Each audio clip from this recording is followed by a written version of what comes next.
October the 4th, 2022. I'd like to go ahead and call to order the Conservation Commission. And let's start with administrative discussions. And I'd like to say I haven't seen everybody in a while. It's good to see everybody. And, nice to see everyone. Okay, we'll go ahead and get started. Chase, unless you want to take over, what would you like to do?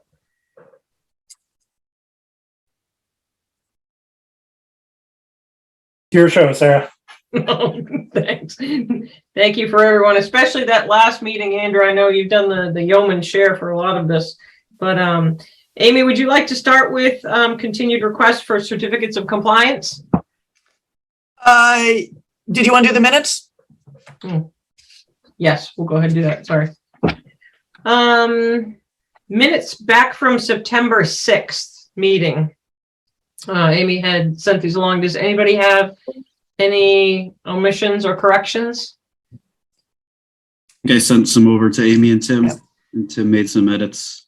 Okay. I think there was only one comment, the one that was kind of substance, and I'm not recalling what it was now, Amy.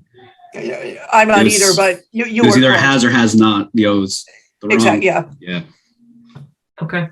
With that comment, does anyone like to make a motion to approve? Oh, we had one more minor thing. I'm sorry. Yep. For the water department discussion, I had just recused myself at the beginning because my brother works for the water department, and I don't know if we had mentioned that in minutes. I will make sure. Thank you. Thank you. I'm just looking at it and I don't see that it was made. So, okay. Thank you for that addition. Do we have a motion?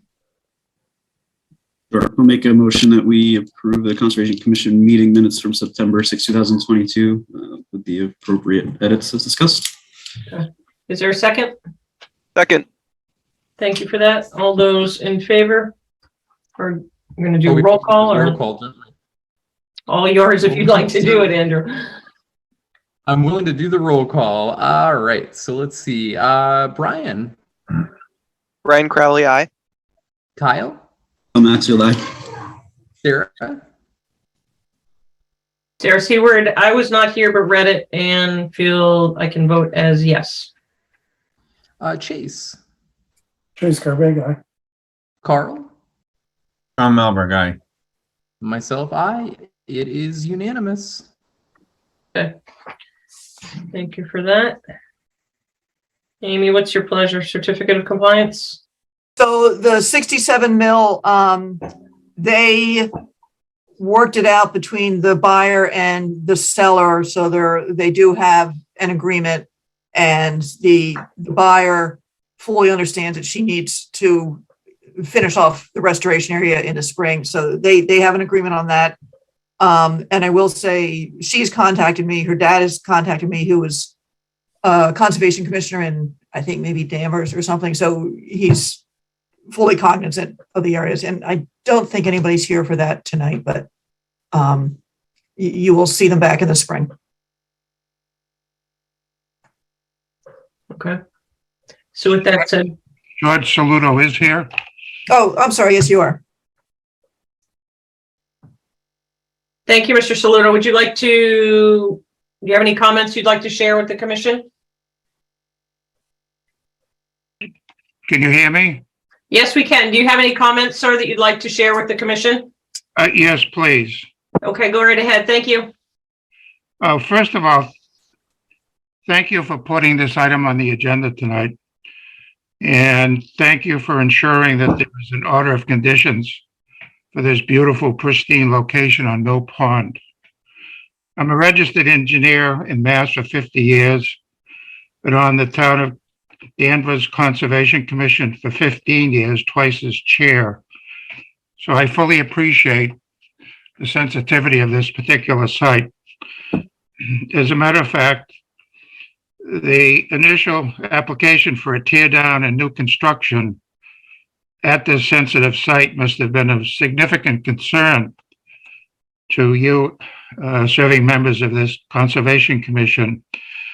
Yet after Marina arrived on the scene 2 years later, it clearly appears to have been professionally planned, executed, and settle down in compliance with the necessary and proper protection of the entire site, as well as the shoreline and the pond. Tonight, we request closure of the order of conditions. Why? Because we suggest that the site is stable. The entire disturbed site is permeable. The erosion control socks have done their job. The protected shoreline is undisturbed and robust. An acceptable number of required native plantings are also robust where the sun is available and have survived a torturous, hot, and dry summer. The shaded area under 4 tall, mature trees, 1 pine that's on the site, and 3 neighboring oaks is less rich in growth due to the limited available sunshine. Further expensive investment in plantings in the shaded area might be deemed unsurvivable. On the flip side, as to be expected, a few unlisted native species have appeared. Time is on the side of this site for emerging random native species, such as those that have already been established, namely goldenrod, Joe Pye weed, aster, butterfly weed, evening primrose, and Queen Anne's lace. All are pollinator favorites. In short, the new owner is fully cognizant of the sensitivity and natural beauty of the site. The precious pond is the reason she bought the house. She calls it Swan Lake. I am requesting from my daughter that this property is both sufficiently stable and complies with the intention of the order of conditions, as well as is in the hands of a caring owner. Please vote tonight to close the 67 Mill Road order of conditions. And thank you for the opportunity to present this plea.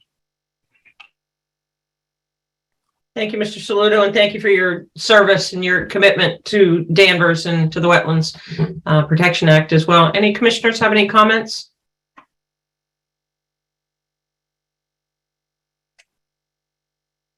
Thoughts?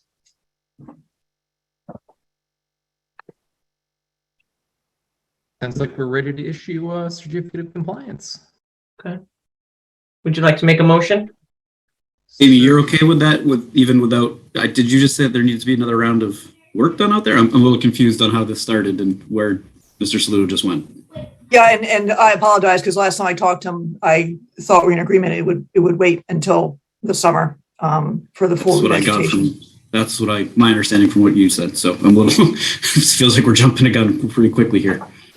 They did have, the owners did have a monitoring report done by Leah Bisbanes, where she listed out, and as Mr. Saludo pointed out, there were some volunteer species, but I believe there was something like, and I didn't even bring it with me because I didn't think we'd have a discussion.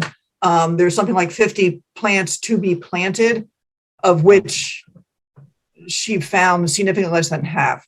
And there certainly were some volunteers in there. So. Sure. So I went out on the site a couple weeks ago and had shared with Amy a few photos that I took that and I recognized it was extremely dry summer, that there seems to be substantial deficit, that there was not a great growth rate or survival rate with them.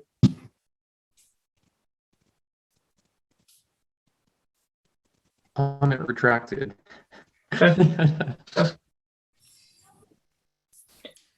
So is it the intention of the commission that you'd like to stay the course and carry this on for spring?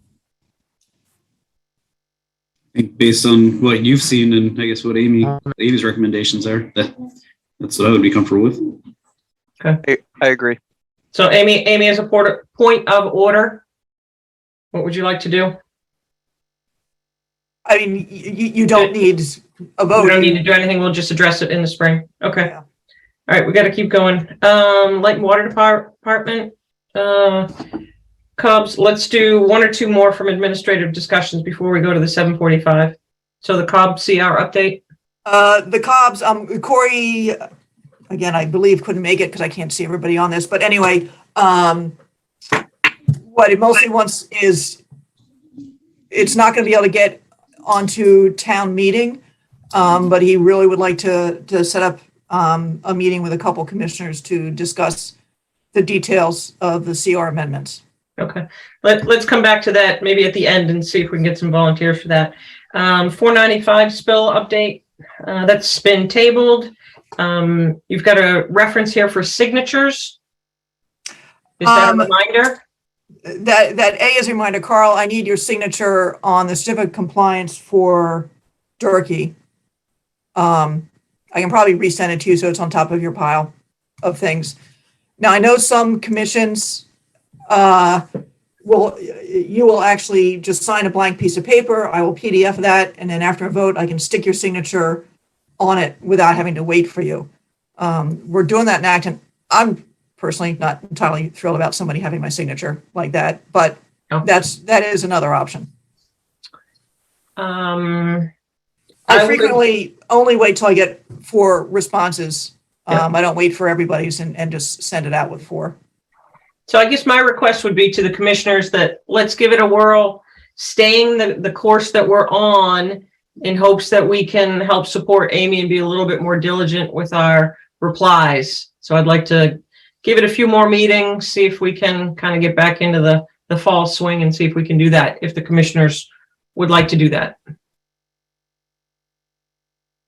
And that would keep Amy from having our signatures. Good. Are we all good with that? Okay. Especially I like the power. Okay.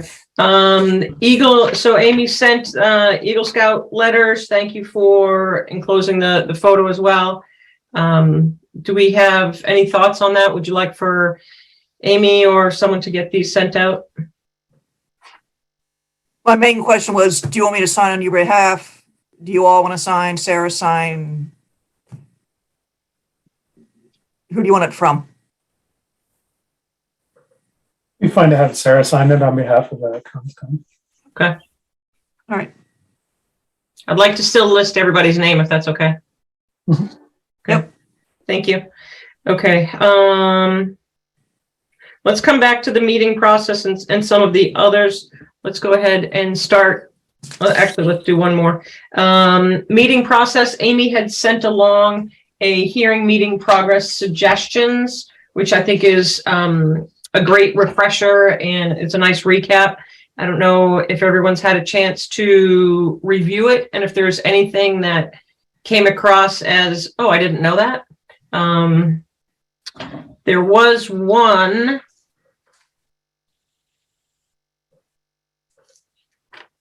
The one about closing the hearing. It says chair closes the hearing. Actually, most recently told that closing does take a vote. Yes, I was actually getting competing information on that, but I believe the way you do it is basically, you know, Sarah, you'd say, do I have a motion? And whoever makes the motion says, I move to close and issue an order condition. So one-stop shopping. So can we stay that course? I think so. The only reason you wanted to is if it seems as if the commission's going to be having some discussion after it's closed and before they vote. Okay. So if it seems like So there's some right. Well, we can't, once we close it, we can't have more discussion. We would have to reopen it. So you can have discussion. okay. You can't, the applicant can't bring anything else. And Right. Okay. So does the commission feel as though we're still on the correct path? And maybe if people haven't had a chance to review this, we could also discuss it again at the next meeting. So Amy, just, I guess, tell us if we're doing something incorrectly. yeah, and some of it was a good reminder for me too. And also if things ever get slow, I'm sure someone from either MACC or the DEP circuit rider would be more than happy to, you know, attend a Zoom meeting and run through stuff too. Okay, awesome.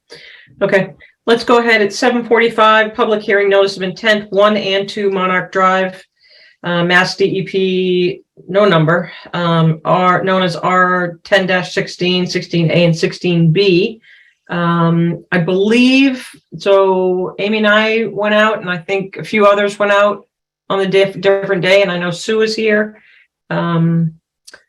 Sue, would you like to go ahead and kick this off? Certainly. My name is Sue Carter. I'm a professional engineer from Places Associates, and I'm the project engineer. With us tonight is Steve Gallagher from VMD, and we also have Scott Smyers from Oxbow Associates here in case there are any questions. Steve, you had initially wanted to do a quick introduction of VMD to the commission, so I'll let you take it from here, and then I'll get into the project details. Sure. Thank you, Sue. And I'll be brief. I know there's a lot of things on the agenda, so I'll just kind of briefly set the stage here and then turn it over to Sue for some of the technical details. Our site is Lot 2 on a piece of land that was past known as Monarch Technology Park. It was subdivided in the 1980s, and on Lot 1 was built the existing two-story building known as One Monarch. Now, there was never a second building built there as there was originally intended. It remained undeveloped for some time. In 2008, there was a Hilton Hotel that was proposed there. It went through permitting, but was not built because of the financial crisis. But as a lot of you know, as part of that process, a permanent conservation restriction was put in place on a portion of the land, and it remains in place now. And that was created with the intention that a building would be built next to it. So there was a number of places for drainage and for septic allocated on the perimeter, and Sue's design does make use of those to some extent. VMD purchased that earlier this year, the 20-acre lot, and we've designed a modern industrial building of approximately 98,000 square feet and 37 feet high. The building is fully pre-leased. The tenant is Pods, the storage company. So this will be a climate-controlled storage facility for Pods containers. Now, as industrial uses go, Pods is a pretty light use, so there'll be only a handful of employees there on a daily basis. Traffic impact will be minimal. Likewise, septic and water impact will be minimal as well. So Sue is able to design a septic system that's only a fraction of what could be designed under Title V. So a pretty light use from an industrial point of view. We've gone through a little bit of a permitting process. The state MEPA process is well underway, and we went through a planning board process this summer, which closed in August, where we were granted a special permit and site plan approval. So we're now obviously here before the board, and for the details of that, I'll turn it over to Sue. Okay. Amy, can I get permission to do a share screen? Able to, yep. Okay. Can everybody see the screen showing the aerial overlaid with the site, the project? Okay. So this gives us an overview of the site. Monarch Drive comes down and ends in this location. Here's the existing building and facility on number 1 Monarch Drive. So our property locus is lots 1A and 2. I'm sorry, 2A and 2B, and comes roughly up, and then around in there. So from the Conservation Commission standpoint, a couple of features that you need to be aware of. This site was once a large gravel pit area, and it looks like they had roughly graded it when they constructed lot 1 Monarch Drive for the development of the second lot. So there is a ditch, man-made ditch, that roughly flows around the majority of where the work area is into a man-made pond. There is a culvert that goes under the utilities, and there's a gravel access roadway that comes through the site and comes up to Monarch Drive just off the screen. Shown on this site, you can also see other main wetlands, natural wetlands. It's a wetland system here. And then it proceeds to the other side of the cart path. And within this area here, we have a vernal pool that Brian believes was probably where they excavated out gravel to build the utility access. This entire site is in a priority habitat. As the commission may well know, our animal of concern is a turtle. Back when the hotel was approved in 2008, a conservation management permit had been approved, And as a result of that, approximately 39.4 acres were put into a conservation restriction. This shows our site plan a little closer up. So you can see that we have a conservation restriction area here, a conservation restriction drainage area, a second one, and a third one. That plan put the remainder of majority of the site that was in wetlands and in the 50-foot buffer into a conservation restriction. So this is our overview of the site. As you can see, you come down Monarch Drive, we have this is our building. We have loading dock and parking on the south side of the building, additional loading dock area and on the north side, and then we have parking on the front or westerly side. There's a total of 202 parking spaces. Obviously, with pods, we're not going to be using all of those for people. So what is going to happen is the empty, clean pods will be stored outside the buildings, and the full pods that are for the customers are being stored inside the building, and we have ramps at both ends of the building where they would drive in. This site is a little bit unique in that it was roughly graded for a pad, and with loading docks, we had limited ability to do grading. We did attempt to do a low impact development, as low impact as possible.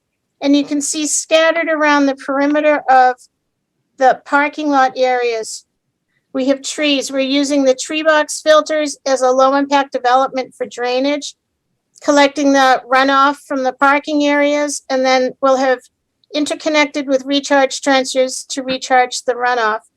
In addition, we have a small subsurface recharge area in the front, which discharges as an overflow to the front of the site. There's some natural low areas that we are taking advantage of as stormwater basins, as well as one that we are excavating out in this area. With our pre and post development drainage, we have no increase in the rate of runoff, and we actually have a decrease.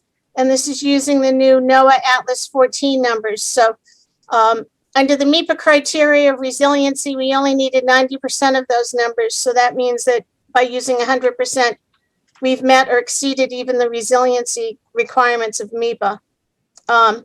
In doing this, we have honored the existing CRs for the majority of the site. What I'd like to do is go over a little bit of where we're having work within your 50-foot offset, as well as where we're doing work within the CRs. So one of the first areas, I'm just going to drive us into the site. In Monarch Drive, there's a series of catch basins and a drain manhole that conveys the water under Monarch Drive. This is not open and free for the turtles to cross under, and part of the CMP for the hotel required the construction of a turtle crossing. In this case, it's a 4x8 box culvert with double graded catch basins on the surface in the middle of the travel lane, very unique, so that we can get daylight in to help the animals feel comfortable crossing. Exterior, what we're doing is we've got wing walls that project straight out from the culvert. On the outside, it would be mitered to match the existing roadway shoulder. On the inside, it's going to slope down to the bottom of the culvert. By relocating this proposed culvert, we were able to avoid any wetlands alterations. In the previous proposal, they were going to take out the existing street drainage, and that would cause some wetlands alterations. We are not doing that. We are fitting it between the edge of wetlands so that it's all within the 50-foot buffer, but we are not altering wetlands themselves. And in conjunction with this crossing, we're doing an animal exclusion fence that will, if I zoom out a little bit, will extend down both sides of the roadway and tie into that culvert crossing. And on this side as well, so that the animals will essentially be funneled to that crossing so that we can try to reduce the mortality. Brian Butler indicated that he hadn't seen any mortality on Monarch Drive, but he'd seen some on 495. Someone put a turtle crossing sign up on the driveway. So then that's one of our areas where we're asking for a waiver from the 50-foot no disturb zone in your bylaw. This area will result in, 2 seconds, a temporary alteration of approximately 1,405 square feet in your 50-foot no disturb zone, and a permanent alteration of 560 square feet for just the crossing itself. The animal exclusion fence is a 4-foot high chain link fence that has to be buried 9 inches. So we will have some temporary alterations with that. And those numbers, or approximately 725 square feet, which includes 941 linear feet of fencing that in the 50-foot buffer. So the 50-foot buffer is this blue line, and the wetlands is this sort of teal line here. And like I said, this was the same as what was previously proposed for the hotel site and the CMP, only offset to minimize the alterations. As we come down to the site, these trees on the perimeter of the property line are all the tree box filters, which provide filtration of the runoff. Those would fill up. We have perforated pipes between them to encourage recharge.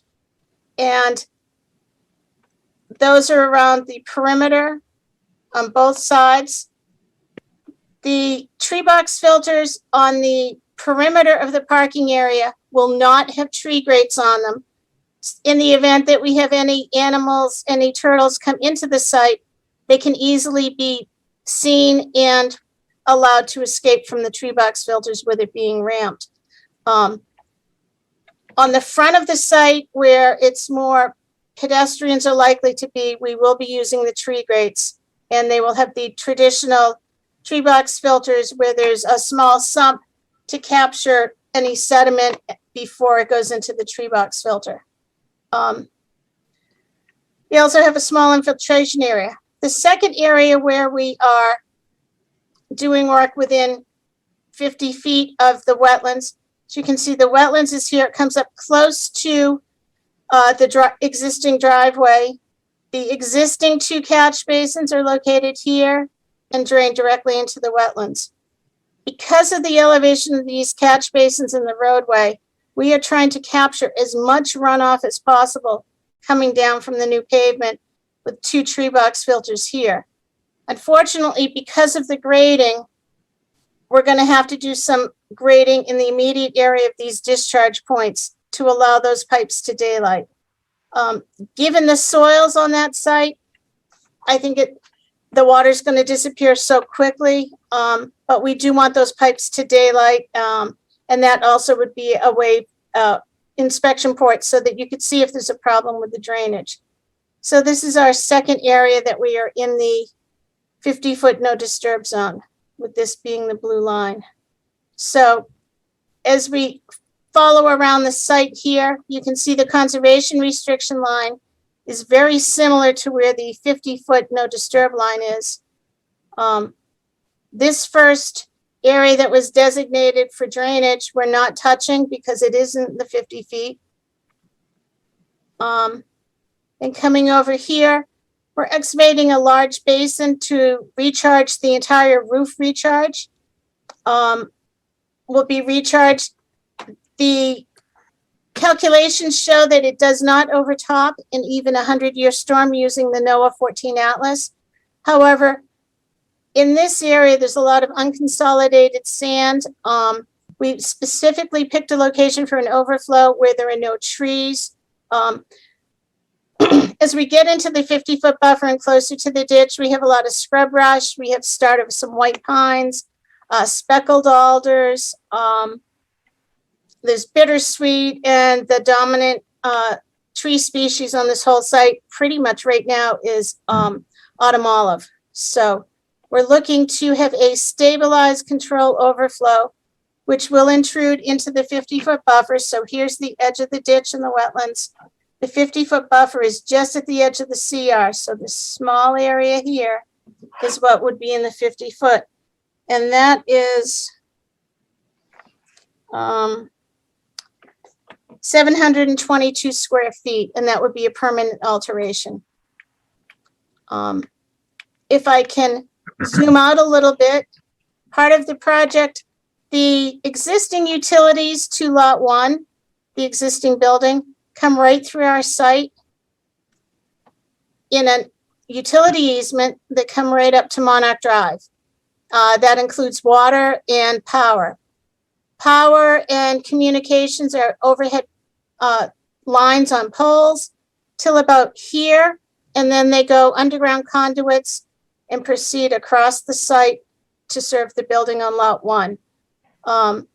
In addition, the septic system that was built in 1989 for lot 1 is located in this location. Part of this project will be to build a new septic system for lot 1 that would meet current Title V, which means it has a different loading rate. Plus, it also requires that we pre-treat the water so it's a higher quality before it's discharged because of being in the aquifer district. So we are relocating the electrical utilities through our site and tying into the existing lines. Now, Littleton Light has told us that those lines, the overhead lines, are very unreliable. It's hard for them to maintain, and they have problems with tree branches coming down in storms. They've also inspected the underground conduit and said that the current lines are at the end of their useful life, and the reserve conduit does not meet code, so we would need to put in 2 new conduits. So that is part of the utility work that we're going to be doing. So we will have force mains as well as new electrical and communication lines. So as I zoom in here, you can see we have a force main coming to serve the septic systems, both septic systems. And we also have new cable, telephone, and electric. We've called it CTE to simplify it, that will come in onto the site. Now, the key thing here is that existing culvert is only 104 feet long. So it's impossible to get out of the 50-foot no disturb zone. What we're trying to do is to minimize any clearance and disturbances by running these utility lines as close to the existing cart path as possible. That means, and also we have an existing water line through that area. Offsets to water lines are going to be driving how close we can get to that. We have a 3-foot offset from the water line to the new electrical conduit, but we also have to maintain the existing conduit so we can continue service to lot 1 while the site's being constructed. So we have a utility crossing in here that will result, it's about 2,842 square feet for these utilities in the 50-foot buffer, and that would just be a temporary alteration during construction. Following up on the utilities, in order to bring the utilities all the way up to Monarch Drive, where the utilities stop and turn down this easement, we're going to have to replace the overhead wires with underground conduit and replace the existing conduit with new conduit. The result is, as we zoom in, you can see we've got this turquoise color is the edge of wetlands on each side. Here's our vernal pool. So we will be working between the edge of the trench and the existing cart path to get through here to replace the utilities. So this is our second utility crossing area. And this will result in a temporary alteration within the 50-foot buffer of almost 4,000 square feet, which is 3,933 square feet through this area here. And like I said, this is, Littleton Light said that if we were not doing this project, eventually they would have to do this anyways. The next area that we will be in the buffer zone is part of the CMP is to create a nesting habitat area.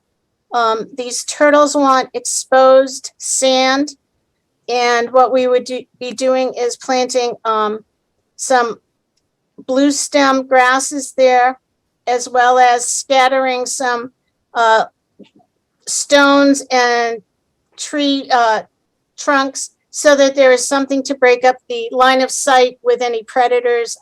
We found some areas out there where it appeared that the turtles had been eaten by fox or whatever predators are out there. So with this, we are creating a nesting habitat area of 4.24 acres. This area would be clear cut and left pretty much barren because that's what the turtles need.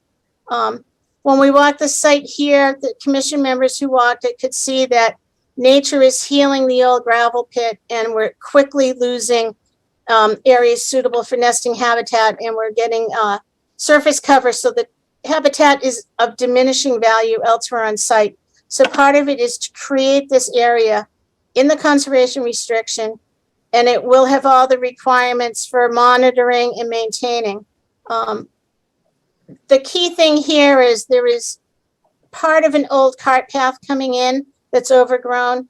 We need to establish a permanent access to get into that easement, not only for inspections, but so if they have to go in and maintain and brush cut to keep the invasives out. So it is open for habitat.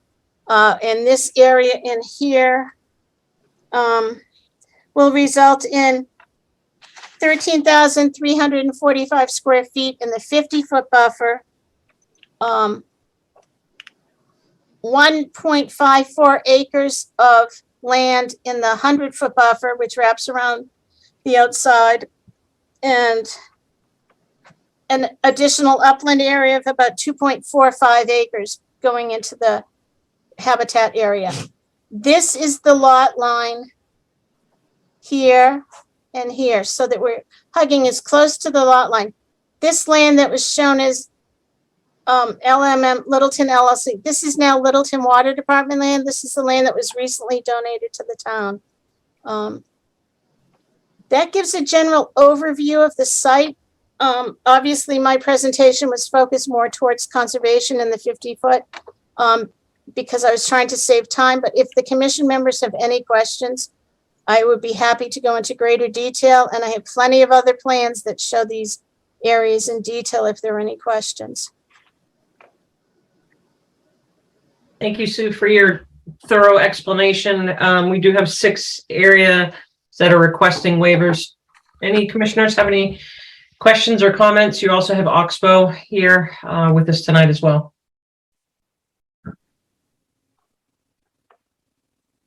Sue, Carl here. Where are you going to be? Where are you leading the turtles to using that 4x8 culvert? There are large wetlands on this other side over here that's owned by the Harvard Sportsman's Club. So there's a significant wetlands on the, I'm sorry, I gotta look, on the westerly side, southwesterly side of Monarch Drive. And that was identified in the previous CMP as being a mitigation measure that was requested. And the nesting site is on the property Down here. down there. Okay. Yep. And wrapping around most of the site is land that is either the Harvard Sportsman's Club, CR, or now water that is owned by Littleton or under the control of Littleton Water Department. So, how far away is the nesting area from a wetland? Let me see. It's just a few feet away in some places, or the closest work. You mean from where this culvert is to the nesting area? Any wetlands, I think. Wetlands. Oh, from the wetlands. Oh, if we zoom in, the grading for this culvert on the He's asking northerly about the- side is right up to the edge of wetlands, and it's just at the edge of the right of way, or about 5 feet off the wetlands on this side. think he's asking about the nesting area. Oh, nesting area. Okay. That one, actually, give me 2 seconds. It's faster for me to scale it on a hard copy than it is on that. Just a moment. Well, you can just show me. Yeah, because Carl, there's wetlands on the other side as well.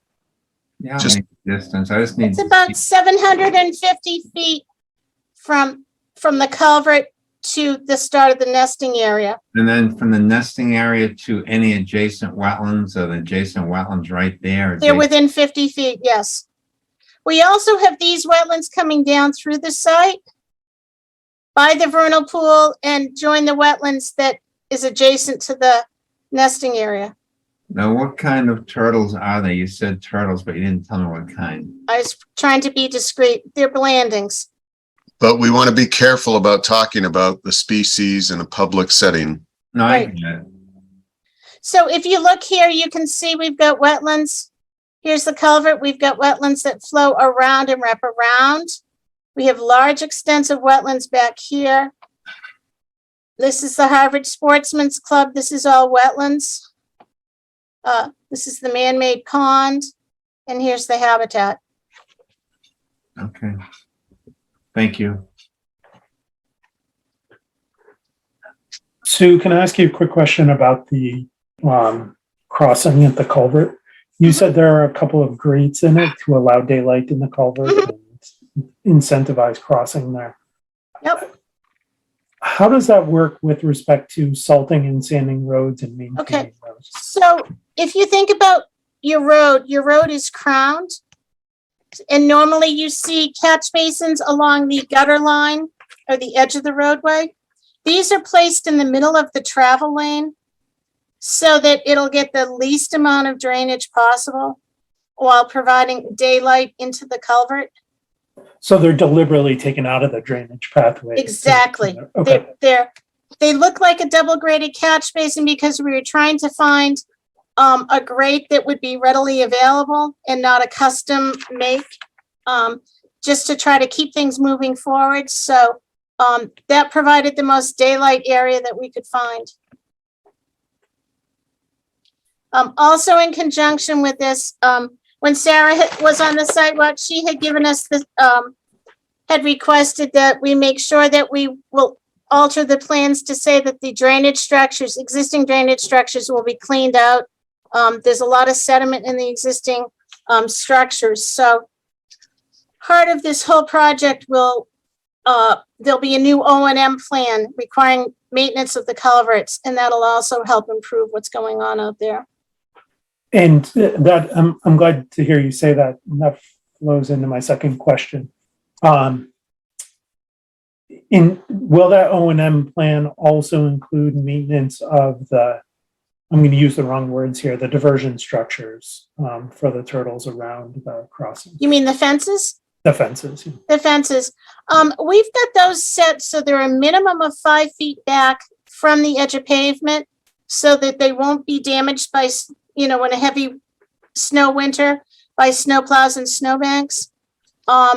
We also have said that minimum of 5 feet or the edge of the existing mowed shoulder. So, but that would be part of the O&M is to take care of those. There will be an agreement between, if I can just zoom out for a second. If you note on the nesting habitat, we have a lot line coming through here. Part of this is 2A and 2B, and this is lot 1, which is the existing building.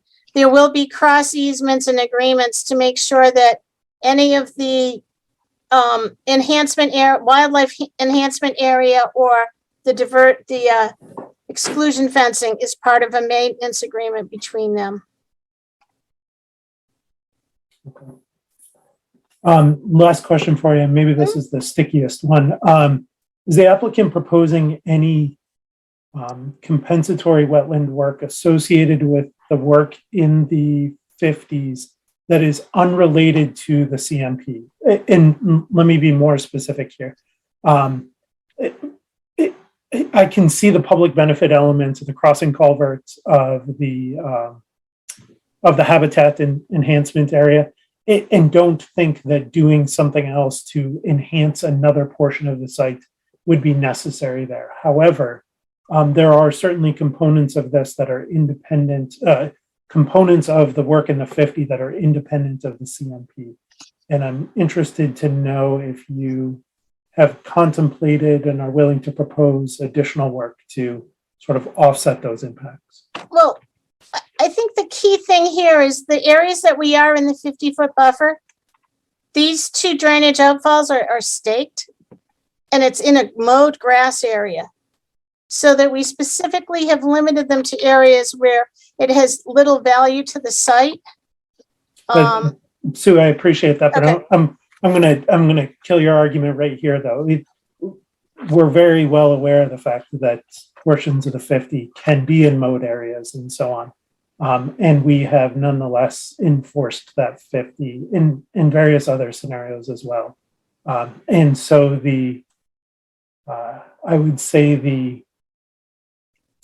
fact that it is mowed in at least portion of it isn't a particularly compelling argument, at least to me. And I don't think that accurately represents the totality of the work in the 50. We had not prepared to offer any additional information, but I think we're open-minded to it. One of the things that we see along here are the invasive species are very extensive.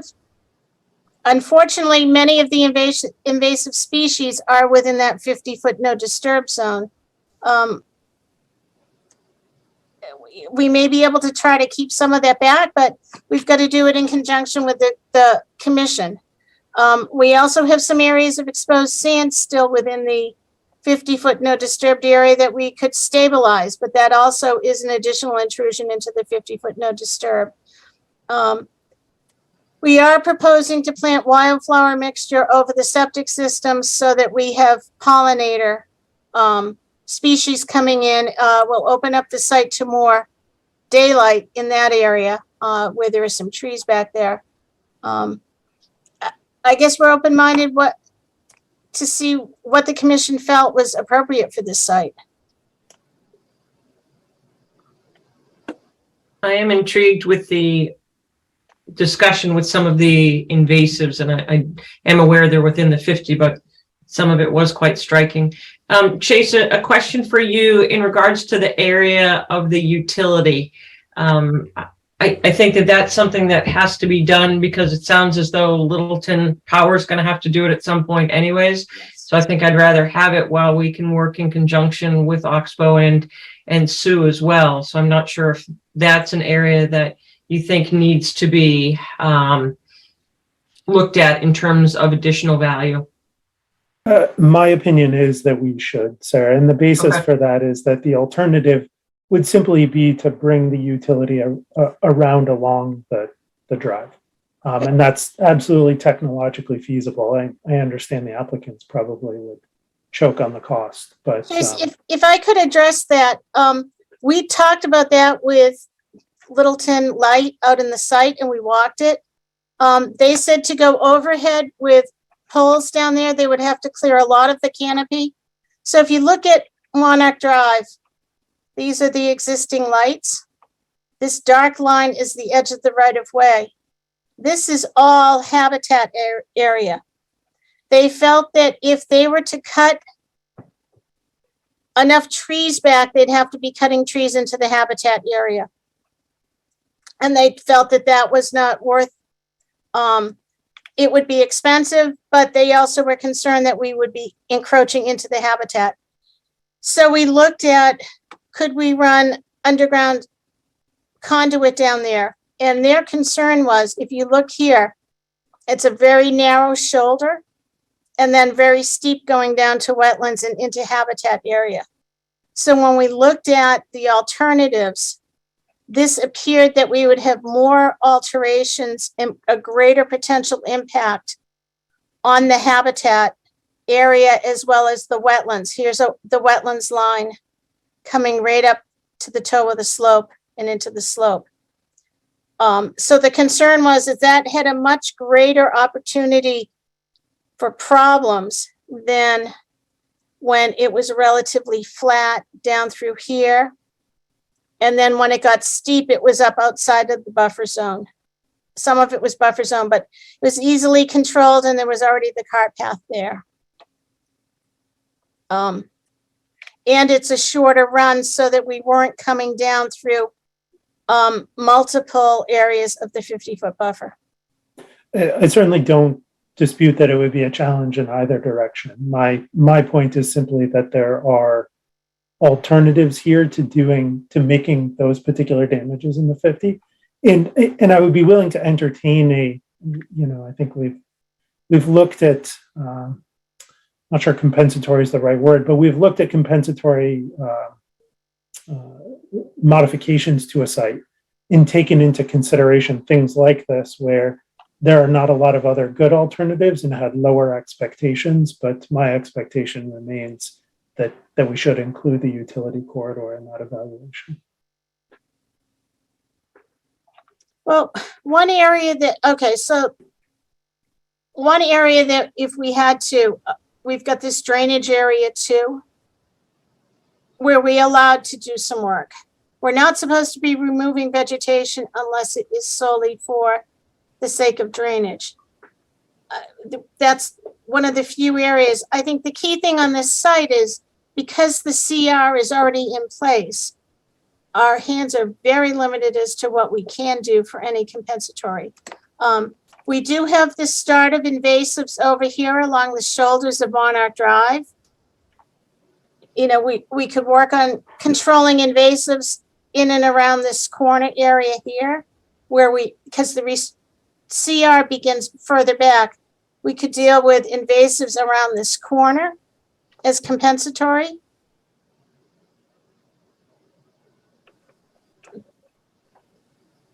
I mean, this is one of the few sites where there's no wiggle room because of the existing CRs, and that was in anticipation of the hotel that didn't happen. I will also throw in the CR would allow maintenance or management of invasive species. Okay, so gives you an idea of all the CR areas. It's not the same orientation, but you can see this large areas in the CR. These are the drainage areas that we were just looking at. Here's the end of Monarch Drive. But there are significant portions of the site in the CR, and there's not a lot of opportunity to do more other than, as Amy, I'm glad that you said that about the CR line, that we could control invasives within that area. And I would also say, Sue, that as Sarah had emphasized, we have fairly regularly permitted invasive management within the 50. Okay. So in the essence of time, it sounds as though there's more consideration perhaps after these comments, Sue, that should be taken. So we do have a full plate tonight. So I agree. Are there any other comments or any other? I would like to ask if any other commissioners have comments or concerns. We can also email them through Amy as well. If there's other areas of interest that you'd like to have reviewed. I have a quick question about the animal exclusion fence by the turtle crossing. So I understand that's chain link fence. Will that fence be effective in preventing juvenile turtles from crossing the road, or is there some reason that juveniles are not a concern in that area? Scott? Yeah, well, the fences usually they're not just a regular chain link fence. They have an attachment on the bottom.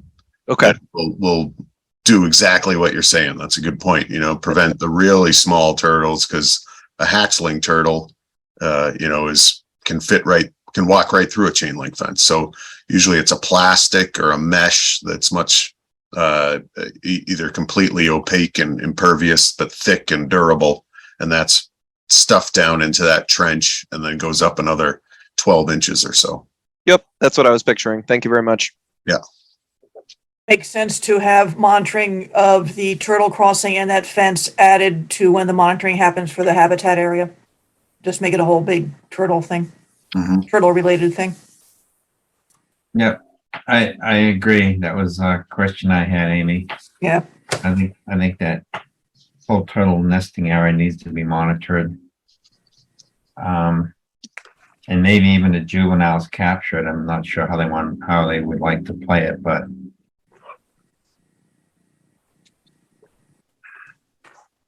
That's something that we'll be working on with natural heritage and the endangered species at the state. yeah. Yep. Thank you. Okay, those were great questions. Any other commissioners, or is there anyone in the public that has a question? I'm not sure if anyone has hands up or anyone. Okay.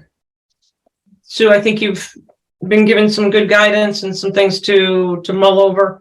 Amy, can we put them forward to the next meeting, which is end of October? October 25th, do you want to give them a half-hour slot? Sure. Sue, does that work for you? That works. Okay. And we'll be in contact with Amy to try to work out some mitigation. Okay. And if Thank the you. commissioners have any other questions they have, you can send them through me and I get them over to them. So, I mean, Yeah, I'll send a couple towards you, Amy, just to keep things moving. Okay. Quick question is, do we need to vote to continue this? Is that part of our new meeting process? I personally think that if the person is, the representative there and said, yes, Right. continue, then I don't think we need to vote. Right. Yep. We'll And just what time is that continued to? Don't know yet. to be determined. Good. All right. Thank you. Okay, thank you very much, and we'll Thank see you. you at the next meeting. Thank you. Okay, 8:27, we're gonna now hear our 8 PM public hearing notice of intent 43 Mattawanakee with no DEP number, modifications to retaining wall and patio system, reference U 47-48. Anyone here to speak to 43 Mattawanakee? Ryan Proctor here from Dillis and Roy representing the applicant. So thank you all for your time tonight. The proposed project, as mentioned, is located at 43 Mattawanakee Trail, which is on the northwest side of Forge Pond. Currently on the site, there is a dwelling and a pretty extensive retaining wall and paver patio system between the existing house and the edge of the water. Pardon me, Ryan, do you have any photos that you would like to share? I was just about to offer to share my screen here, so I will do so. Thank you. Let's make sure I get the right one.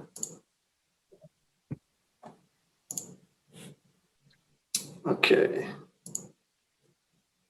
So these pictures on my screen now, these are actually from a certificate of compliance request that was issued in 2015 for the construction of the existing retaining walls that are on the property now. So this is standing on top of the retaining wall at the edge of the water, looking north, and then I'm going to pan over as if we were looking the other way now. So again, pretty extensive retaining wall and patio system here right on the edge of the water. What's happening now as existing additions on the property, there is some pretty significant settling of the paver patio, specifically against this outer retaining wall that's right on the edge of the water. And several portions of this retaining wall are leaning towards the water. They do appear to be threatening to fall over. So again, there is some evidence of settlement behind the retaining wall and on the patio itself. So the project that we're presenting here tonight is to replace this lower patio here. If we were standing here taking the picture, it'd be the patio that we're standing on, and replacing this outer retaining wall, removing it, and installing a composite deck in the same area as this patio exists today. So basically what we're doing, we're removing the vertical retaining wall, pulling back the grade slightly from the edge of the water, and installing the composite deck at the same elevation. So I'm just going to switch over here quickly to a presentation plan here. So this blue line here on my screen indicates the edge of the water. And then it's a little tricky to see, but this red solid line here marks the existing retaining wall. And then this hatched area here is the new deck. So what we're doing, we're pulling everything back away from the water. I think an average of 2 to 3 feet from where the front face of the wall is now. We're going 2 to 3 feet further away from the edge of the water. And once we remove the wall, we are creating an increase in flood storage area by pulling back some material, sloping it away from the bank to create the space for that decking. The proposed deck is going to be supported by concrete sonotubes throughout the whole thing. And I think that's all I have to say about that at this point. I'll try to be brief for you. I know you have a full schedule, so I'm happy to answer there any questions or comments you may have.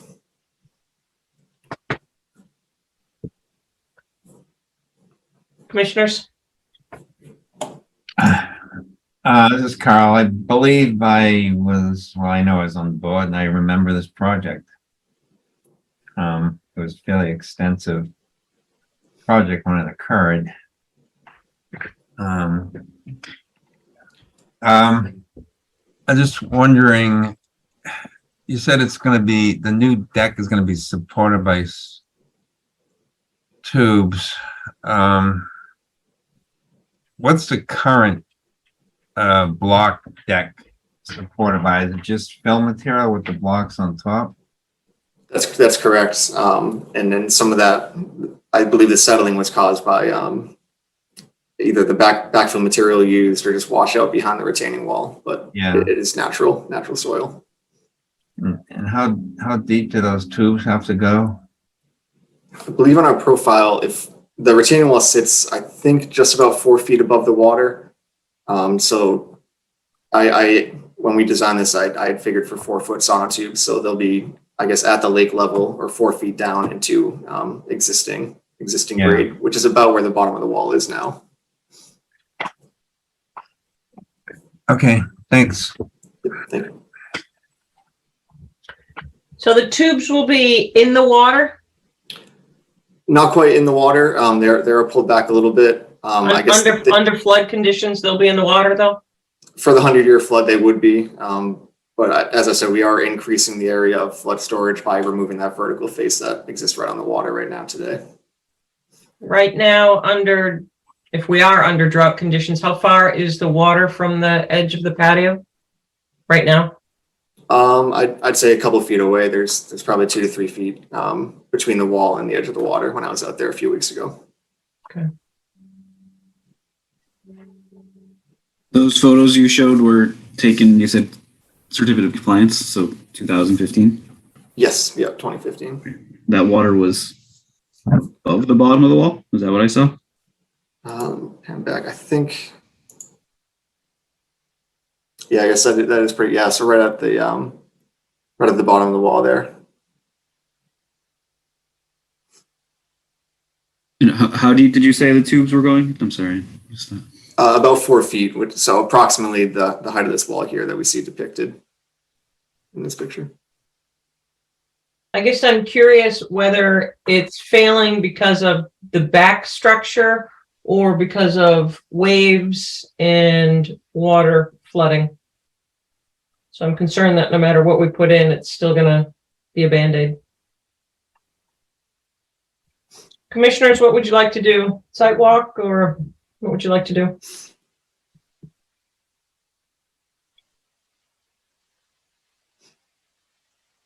Yeah, And I then would need to personally like to this see one it. in person. Yep.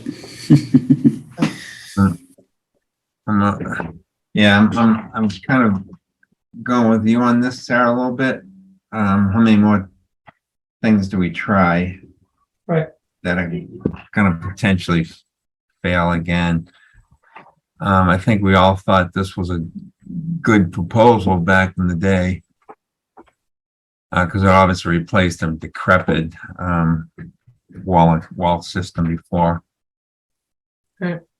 I think one thing that would be interesting is that, especially to come through that historic value, is to go back into the files and see if there are old photographs that we can share with the commissioners going forward. But personally, I'd like to be able to go and see it at some point. Is someone living in the house now, Ryan? I don't believe so. I think the owners live up in New Hampshire, so I don't think anyone's living there full time. Okay. Commissioners, would we like to schedule a united walk, or do we want to do it independently? What would you like to do? I think we should schedule one with the engineer, but it would be nice if it was possible for others to stop by if they can't make that schedule. Ryan, what's your schedule like? And we'll work around commissioners as well. We know that we're losing daylight. I'm pretty open actually right now, most of next week, Tuesday or Wednesday afternoon, wide open. Okay. I'm certainly open to other times than that. Those are just jumping out right now.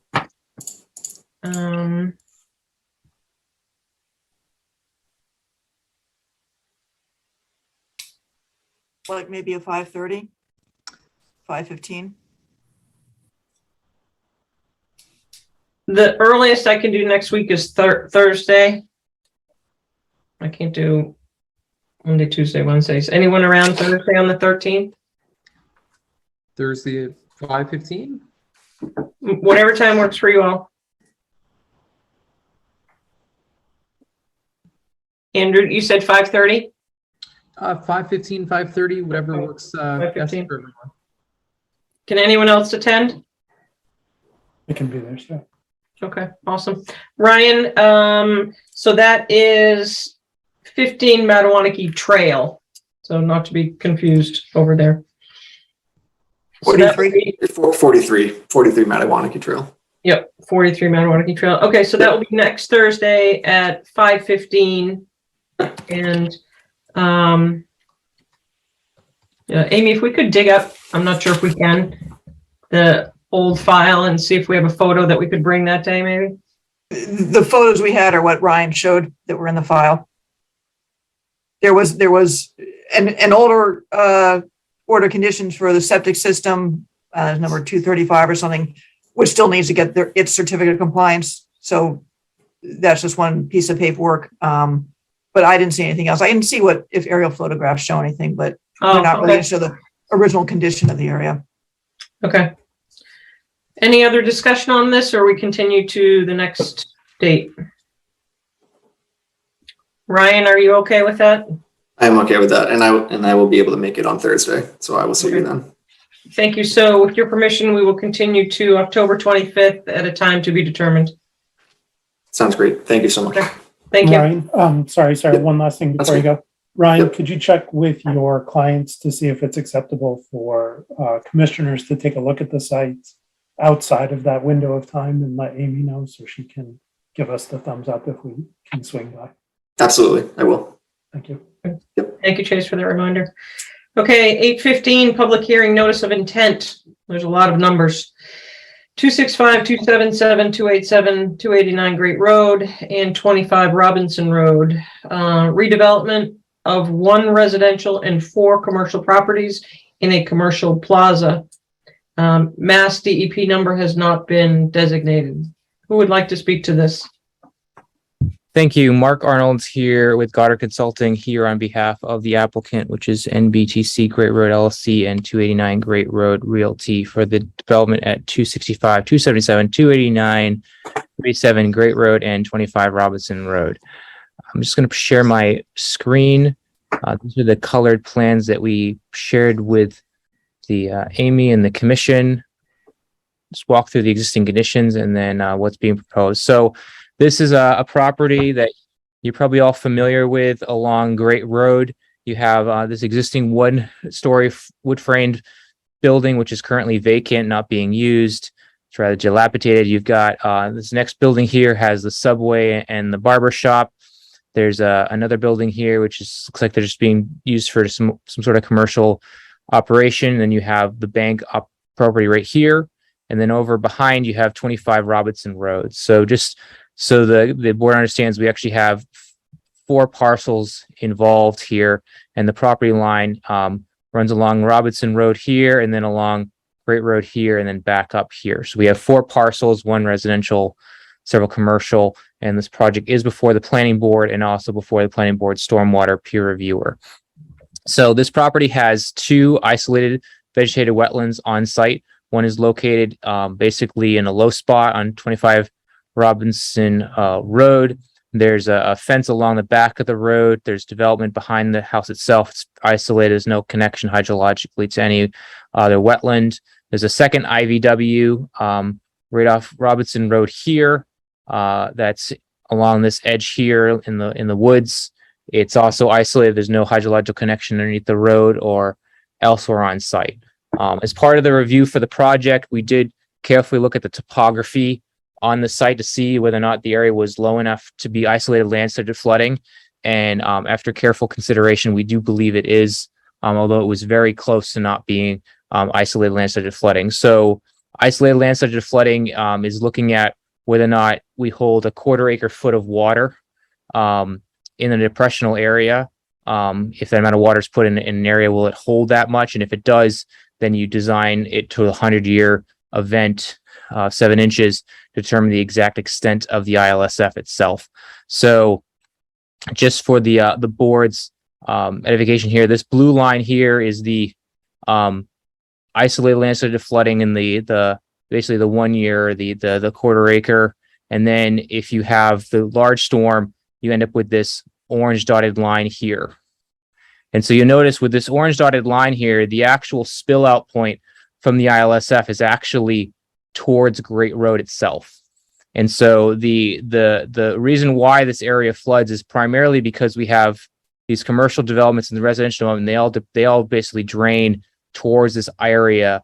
And so when you calculate the runoff from the property, it isolates in this rear area and then eventually spills out right here. So a lot of the water that's getting to this ILSF under the calculations is actually from the existing development itself. A lot of the impervious surfaces and paved areas that pitch towards that area and flood that out. So those are the existing conditions. Again, there's forest back in here.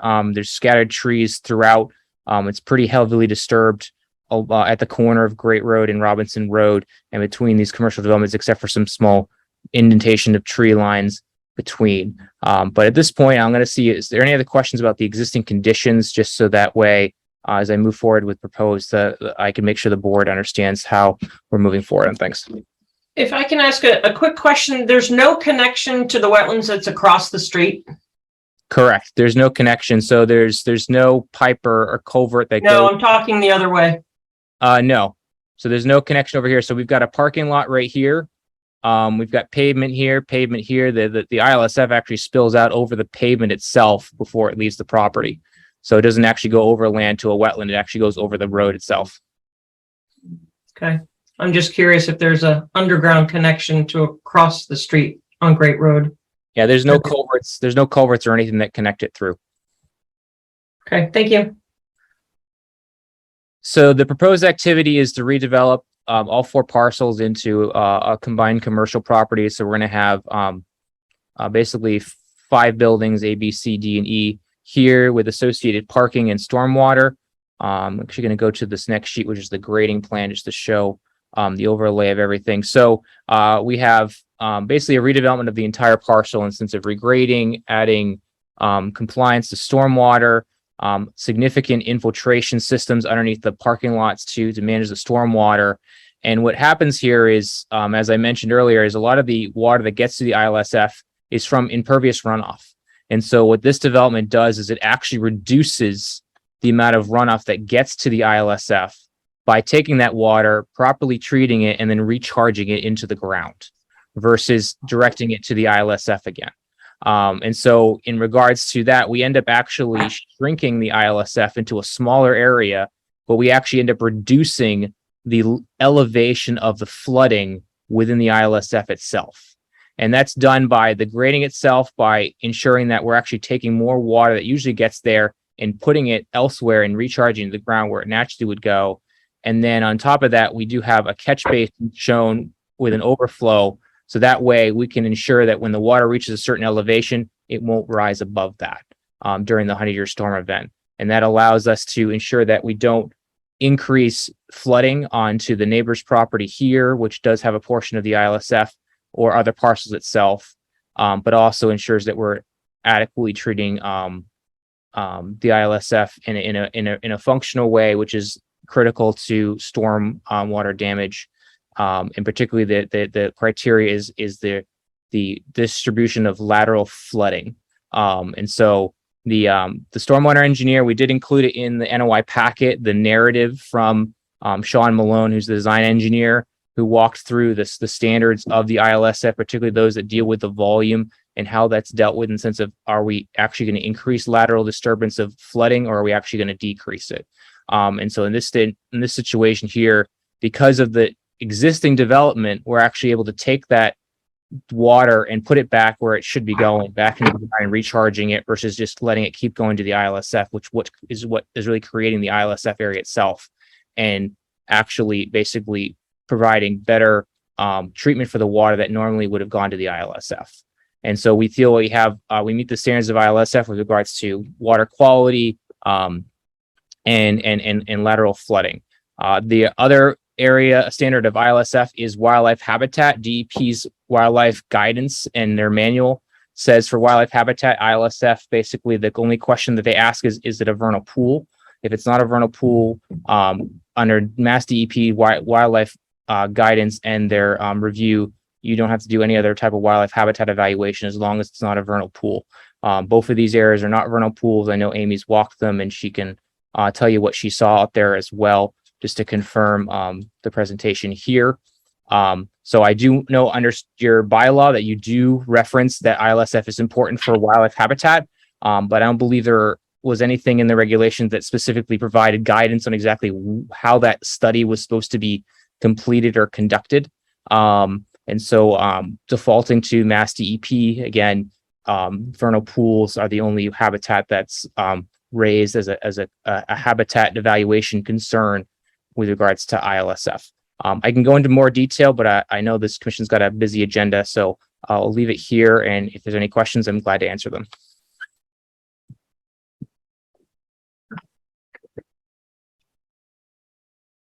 I guess I would like to take a look at that isolated land subject to flooding. And if it's beyond our capability as a commission, it sounds like, since it was such a close call, I think we should, I'm going to be looking at it as potential, we get a second opinion, but I want to look at it first. If I may, the planning board is bringing on Green International to do the peer review, and I asked them specifically to review all the ILSF calculations. They submitted a draft, a draft or proposal, which included that.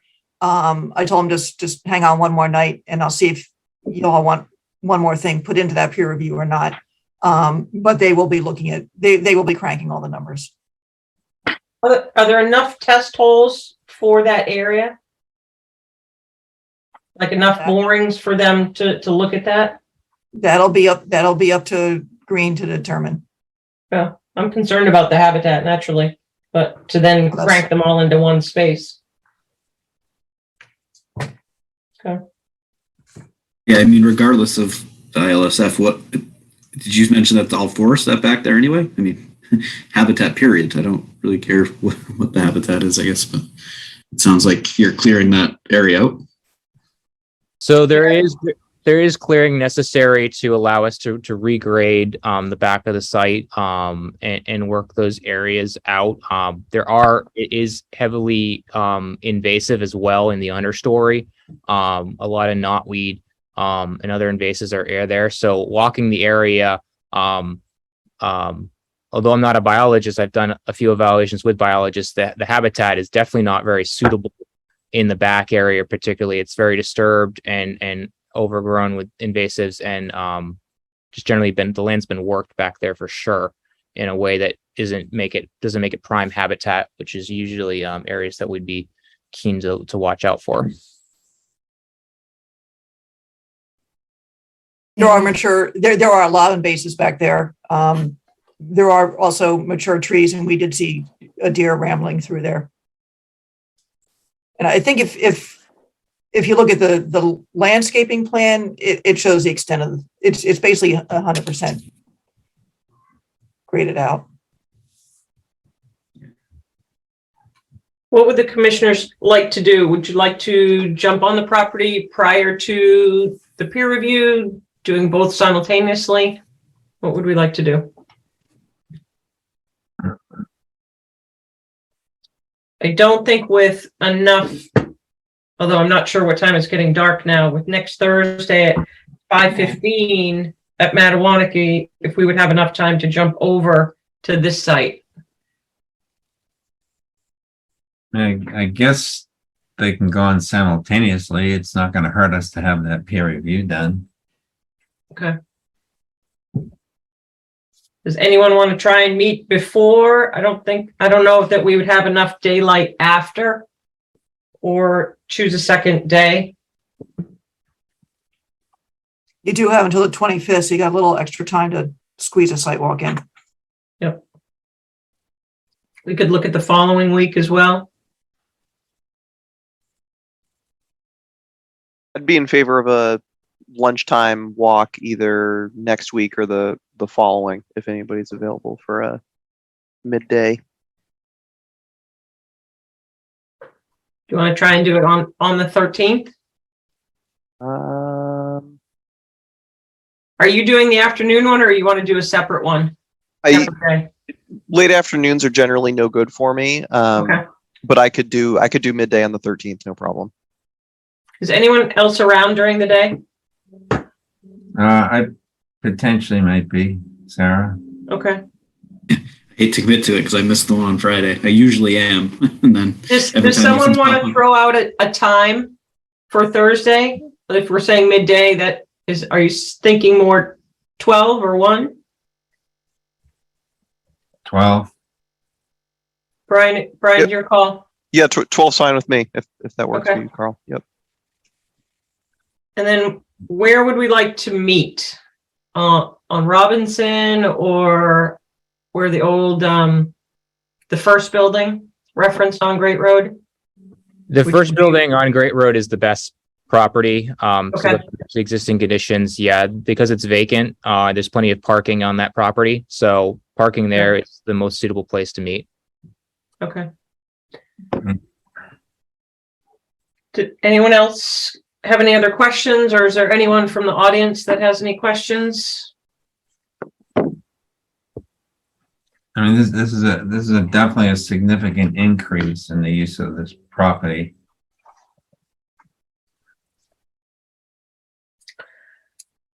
Okay, Mark, with your permission, we will continue this to the 25th, time to be determined, and the site visit is scheduled for Thursday, the 13th at noon.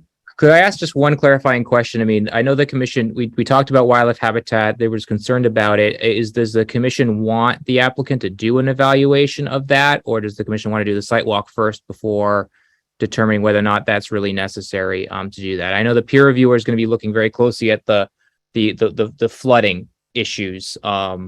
And so just want to make sure that if there's anything else the commission needs for the next meeting, we can provide that. And if there's any discussion the board needs to have tonight, they can do that. But otherwise, continuing to that next date sounds appropriate. Commissioners, what are your thoughts on asking for inventory or wildlife habitat? What's the scope of our authority with respect to isolated land subject to flooding? And what would the scope of the habitat assessment be? Amy, do you want to? I mean, that's a little bit to be determined under, as Mark said, under the Wetlands Protection Act. Well, there's two things. There's the isolated vegetative wetland, which you don't really have jurisdiction over. The Army Corps and Section 401 would have jurisdiction, but that's a self-certification process. But where they are coincidence with isolated land subject to flooding, under the Wetlands Protection Act, the issues are primarily the drainage or if there's a vernal pool. But under the bylaw, you have the section in 4.4, which is called wildlife habitat and rare species, and section 5 says that ILSF shall resume to provide wildlife habitat without going into, as Mark said, what the requirements would be to assess that.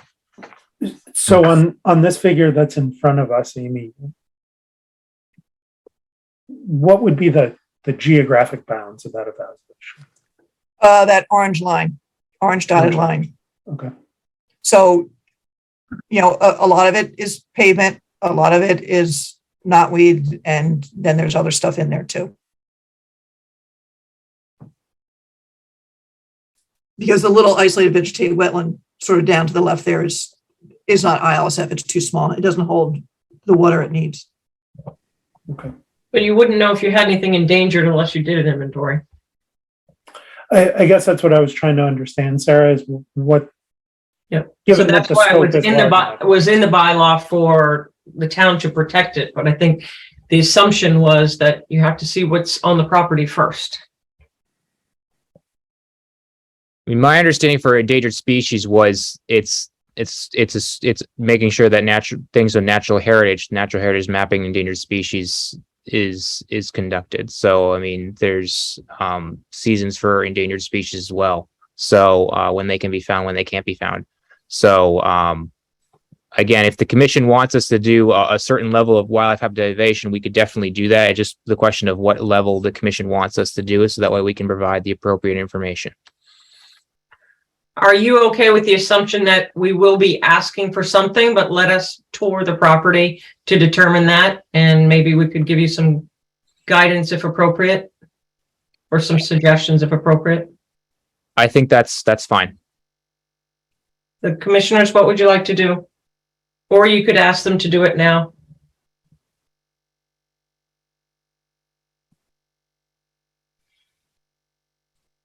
Sarah, I think after a site walk, we can determine what required. I might actually go the other way after a sidewalk. I'm disinclined to require it here, but I suppose mine can be changed depending on what we see. Okay, it sounds as though we're on a path to continuing this until the next hearing, and then we'll carry on with a site visit at noon. The site visit's this Thursday. Did I get that correct? No, next Thursday. Next Thursday, got it.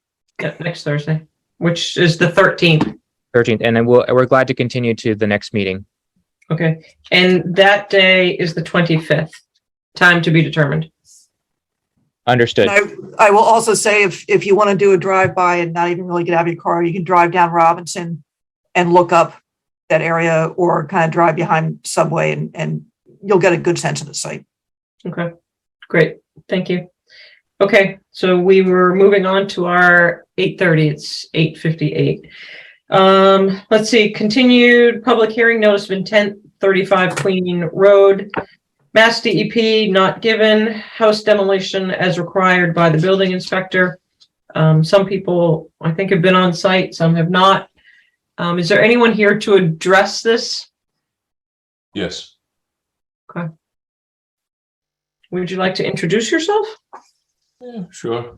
So Nick Pauling from Goldsmith Preston Ringwall, the homeowner, the site contractor, and Sherry Gould are also represented for the application tonight. So as you mentioned, this is I believe some commission members remember the first time this property came in 2014. It's a house that is in a general state of disrepair and been issued a order to make safe. There's been some conversations about the application at hand. Personally, I feel it was a little bit of a rushed application and relatively incomplete. The system, or the property, needs a septic system, as well as the proposed reconstruction of the dwelling, whereas the application before the commission tonight only covers just the potential demolition of the structure itself. With the application in, we certainly wanted to get some initial thoughts from the commission relative to the property. I know that there's already been some comments in the abbreviated permitting process in the past.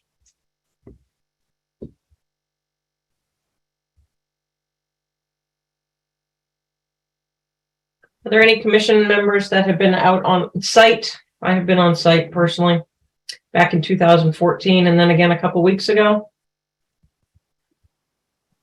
I've also been on the site, Sarah, probably the same time you were. Okay. I think I may have toured this back in 2014, but I did do like a quick drive-by.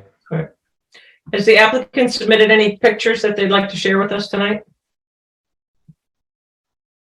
I have the original 2014 plan to give a sense of I was talking about photographs of the existing conditions. Not that I'm aware of. Okay. So Amy, the story to this is that the code enforcer has put in as a health hazard demolition. Is that correct? Yes. Okay. So it is unsafe for anyone to be near. I don't even know how equipment would access that. So that's concern that I have of safely getting equipment there to even get the demolition out and protect the wetlands that are there. That's just a question regardless going forward. I don't know the access. It's treacherous and dangerous. I think it would be helpful if the applicant, if you do have a plan that you'd like to show, they can show how encompassed the wetlands is on that plot. Old or new. So this is the 2014 plan. What you'll notice is Ipswich Drive here, the end of asphalt here, and then the gravel access drive over an existing culvert to the existing 2-bedroom here. This was a proposed design plan in 2014 that had a presby surrounded by a retaining wall, removing the existing cesspool here. You can see the wetland line here, doubling back, and then wetland line here. So yes, it is a site that is encompassed by wetlands. Buffer zones cover every inch of the property. Nick, you said this was a plan from 2014, so I presume what we're talking about taking down is not the existing 2-bedroom dwelling that's shown here. No, that is the existing. That is the existing. Yes, sir. So this plan, if I understand correctly, started the process with the Board of Health as well as the Conservation Commission, and then stalled, and nothing else occurred since then. I missed the note to remain. Okay, got it. Yeah, it never got closed, never got withdrawn. It's just sitting there. We did do a site walk though. Yes. And I believe the commissioners at that time deemed it unbuildable. But that was just my recollection of when we were on the site walk. I think we would find that the wetlands has really immersed itself more with the lack of work on that property. So I think you'd have to have a whole nother designation for the wetlands there. Oh yeah, we'll have to redelineate it to get it to the current.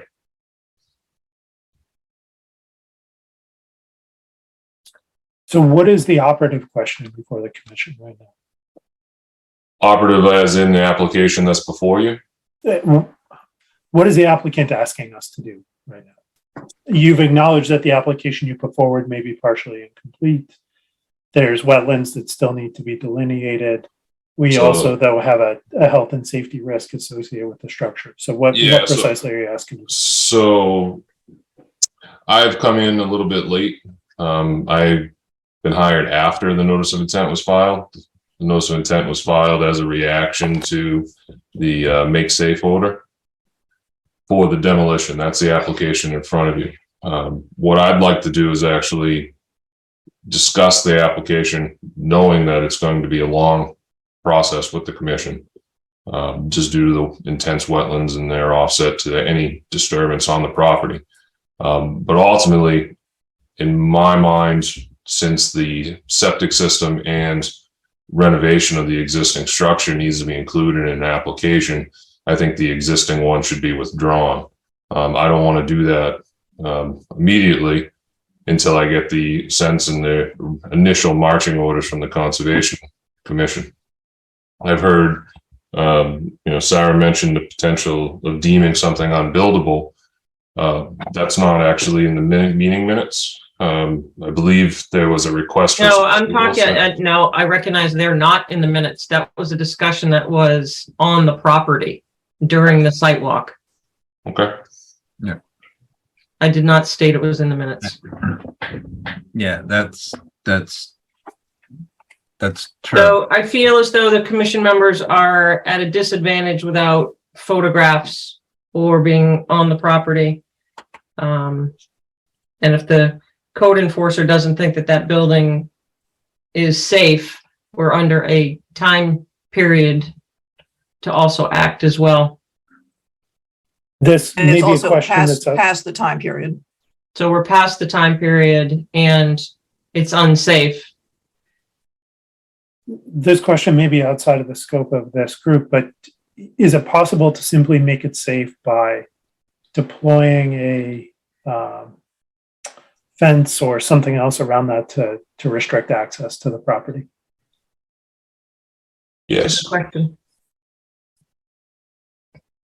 So there has been conversations as for the permitting process and timelines needed for this property. There have been discussions with the building commissioner to board up the structure to temporarily make it safe for that permitting process to play out. Just out of curiosity, can you do that when it's already crumbling like that? It's, I mean, collapsed into itself. I'm just curious if it can be stabilized. Sean, you're muted. Can't hear you. Oh, can you hear me now? Yes. Yeah, so after talking with the building inspector, we can board up the front that has the hole by the doors and make it safe. The building itself, as a whole, is not unsafe. Just the front wall for probably 10 feet across is unsafe. So we will board it up if that's what they want to do to make it safe.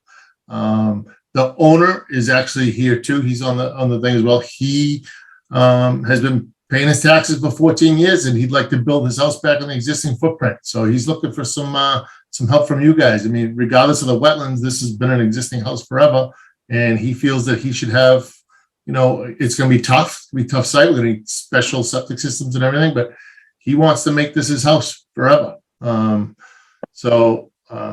My feeling is we board it up and make it safe until the commission has a chance to walk it again if they want. I know Amy's been out there since we, took down the brush so you can get access to the building.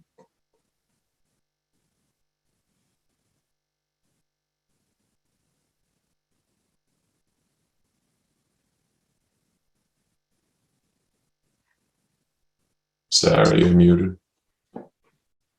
Sorry about that. Commission members have feedback? I don't see any reason for us to go out there until we have some type of, application in front of us with new wetland delineation line. Something for us to react to. I mean, otherwise, we're really not supposed to put down wetland lines ourselves. We react to wetland lines that have already been placed by a professional. So do you have a wetland specialist that has time to go out and do that? So based on that, I can talk with the homeowner and get it out. But our fear is you guys are going to make us go through doing all these wetlands delineations and everything, and nobody has said, and everybody has said that this is an unbuildable lot. I heard again from you tonight, Sarah, that this is deemed, unbuildable. Well, that's not really true, and I'm not sure that. So with due regard, so you're taking my words out of context. I was relating to the comments that were made back in 2014. So I'm saying that. So based on the wetlands, you would need to do other steps. We're not here today to tell you yes, no, maybe. Carl is showing you a point of order that we follow the regulations. And so if you'd like to, whatever you'd like to do, you are going to have to do a wetlands delineation. You're not going to jump through any more hoops than anyone else, but it has to go through its process. Okay. Yeah. So we're going to spend some money to do some engineering and some wetlands and come back at it, I guess. Nick? if this is what you desire, is to, you just said the desire of the owner is to rebuild a house and make it his lifetime house. So you already told us what direction you're heading. So the next thing to do, if that is your direction, is show us where the wetlands are so we can react to that. That's what we regulate. Okay, so, I guess I'm missing the point where we know the wetlands buffers encompass the entire property. So if we show you the flags and they're still there and the buffers encompass the entire property, is he allowed to copy the footprint and put a building up? I mean, that's basically what we're looking for, is your advice on, we know the wetlands flags and the buffers are going to cover the entire lot. So it's a fight no matter what we got to do here. But it is an existing house, and can he put it back the same shape and size? And he might even put it like a slab on grade to make it even easier. Could we propose a compromise here, Sarah? Because I see where the applicant's coming from. Nonetheless, in order for me to make any sense of it when I stand there, I need to understand where, at a minimum, these flags are. Nick, could your team go out there, your survey team go out there and put these flags back in so that we could at least see it in the context of what's here? No, and unfortunately, I can't. I'm sorry, relocate where these flags are located. Put a stake in the ground and say, based on this. Unfortunately, I can't. I have nothing to do with this plan. This is another company. This is, I would basically be, ballpark guess. And they're too old anyways, though. So they are too old, but I guess the point to try and kind of continue Chase's line of thinking, this application, if we can be blunt, is going to be for, under a 4.5 to continue the activities of a property prior to the local requirements under the local bylaw. And I know that that's a direct in face of the commission's structures and disturbance in the 50-foot buffer zone. We've had discussions on the outer fringe of that 50-foot, and this is going to be in the meat, if not the zero offset from the wetlands. That's the main concern with the applicant is kind of coming from. We hear things as far as unbuildable as general off-the-cuff comments from 2014, but that's a concerning statement before the process starts. So that's why we're having the conversation tonight. And I also kind of raised a red flag when they first had discussions about demolishing the house. And I wasn't sure if demolishing the house without also having the rebuild in the plan was going to make a big difference, because you demolish a house in 3 years, come back for a new house, and you have that break.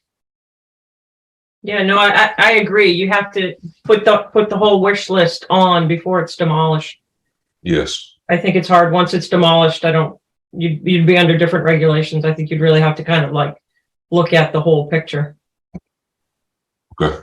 In order not to spend a lot of money, is your firm able to just go out and put flags and not even plot them yet? And just so you can get a visual concept for the commission members to look at that?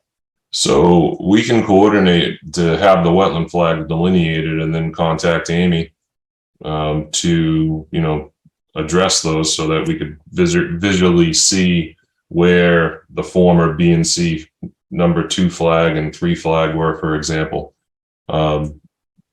Would the commission like to continue the current application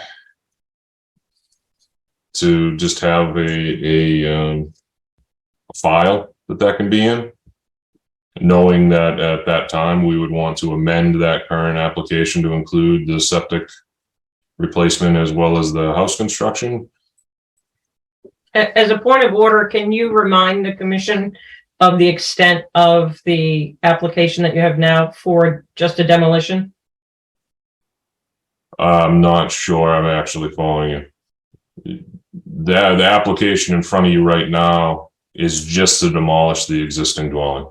Yeah, Amy actually helped me file this because I didn't know what I was doing. So she was really helpful and helped me file it. But then when Nick saw it, he's like, I don't know if we should take this house down because of the regulation. So we're kind of at the crossroads, which is why we're here today. I think technically you probably could. I mean, this application is taking a hard right turn or hard left turn. Keep it open and just do all this without having to go through the re-notification. The only thing I'd like to look at is the filing fee, since it would now include a house and septic and all that. But I think if we can amend it, it would be better if we can amend it and just add on the fees. But I don't know if you can make such a major change in that amendment. What was there ever a formal application made? Yes. I'm kind of remembering just like someone asked us to go out and look at it. I don't. There was an order, or there was a notice of intent submitted in 2014. There were several meetings, many of which JJ Markey actually ended up not being able to attend for various reasons. He did have a site walk. He was going to refer with the owner. The commission had asked for more soil samples after the site walk, I assume for the wetland line. And then it just never finished. And then there was a recent notice of intent that was filed at the end of August. Did the original 2014 NOI include the house and the septic? I mean, the house being rebuilt and the septic? No, it appeared to only include the septic. The septic, yeah. Okay.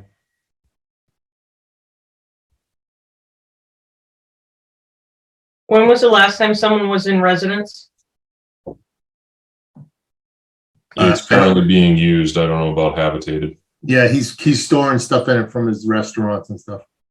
Okay, thank you. Nick, you, I think, had proposed a pathway forward here. I was a little confused about whether or not you were proposing a wetland delineation So or not. I think what we're going to do is we're going to ask to continue under this application tonight. What we'll do is we'll coordinate to have the wetland line delineated, and then Delineated as it currently exists today, not remark the flags on this. Correct. Okay. The markings on the flag from 2014 are. Agreed. So we'll have the delineation. We're going to need to get that going forward. So having that delineation, after it's done, we'll reach out to Amy to schedule a site walk so that the commission can get a sense of where those flags are located relative to the existing dwelling. That delineation will also help me as I move forward towards soil testing as far as offsets from the resource area and that type of scenario. Is that one additional request while you've got someone out there? Can you please flag the corners of the proposed septic as shown here, presuming that we'll give us a scab it sense. off of the house just to give you a general idea. Good enough. Okay. You're talking, point of order, you're talking existing septic or potentially? There is no septic. The septic is the existing cesspool right here. I'm hoping to find these two test pits. The system that I have in mind for this is not the Presby. It would be a smaller footprint than that, but it would have to go on the same general location. Okay.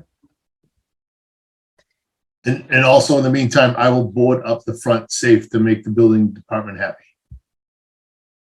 Okay. So with that, I'll coordinate having the wetlands flagged. If we could actually request a continuance 2 meetings out, That would be November 15th. that would be great. Okay. So with the essence of changing weather, if you're done ahead of time and it's prior to the 15th, can you let Amy know so we Yes. could possibly set up a site walk prior to any snow cover? Absolutely. Okay. So this is continued to November 15th with a timing to be determined. Thank you very much. Enjoy the rest of your evening. Okay, thank you. Thank you, guys. Okay, the 8:45 continued public hearing, notice of intent, 19 Grimes Lane, Mass DEP 204969. construction of a new single-family home. And you skipped over this Cooper Farm, Uh, the 845.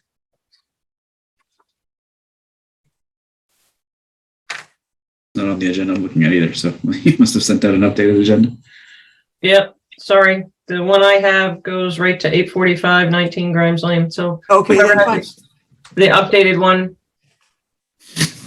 Our system crashed today, so I'm just working off, a really kind of old one. Okay. Okay, is that me? That's you, Mark. Okay, thank you. Mark Slager from Allen Engineering, here on behalf of Grimes Land Investments. I'd like to be able to share my screen if I may. Certainly. Yes, please. All right. Can everyone see this? Yes. Yes. Okay. This is lot 5, which is also 19 Grimes Lane. I was here about a month ago. And we continued because we were still needing of some variances from the Board of Health.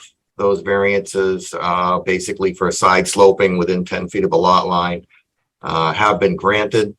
There were some other additional items that needed to be added to the plan at the request of the commission. One would be the orange fence surrounding this additional tree up in this location. And adding some stormwater management features and some language for the conservation posts. So we have a stormwater infiltration system in the front yard. The roof drains will tie into that. I provided some construction details for the system, a comparison of the runoff rates, and also an operation and maintenance items on the plan itself. I've also submitted a more detailed operation and maintenance plan that would be attached to the deed and run with the property so that there wouldn't be any confusion or lack of understanding as to what is required to maintain the roof drain system. So with that, I would turn it over to the commission for any questions they might have.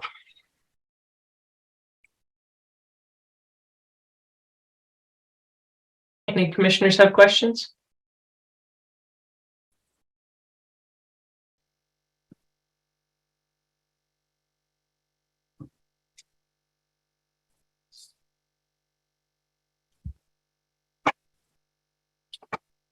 Everyone seems to be on mute.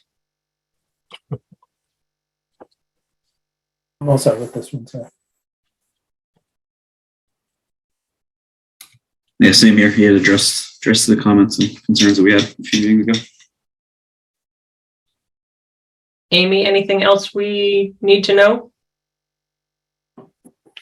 All set, I believe. Okay. How would the commission like to proceed?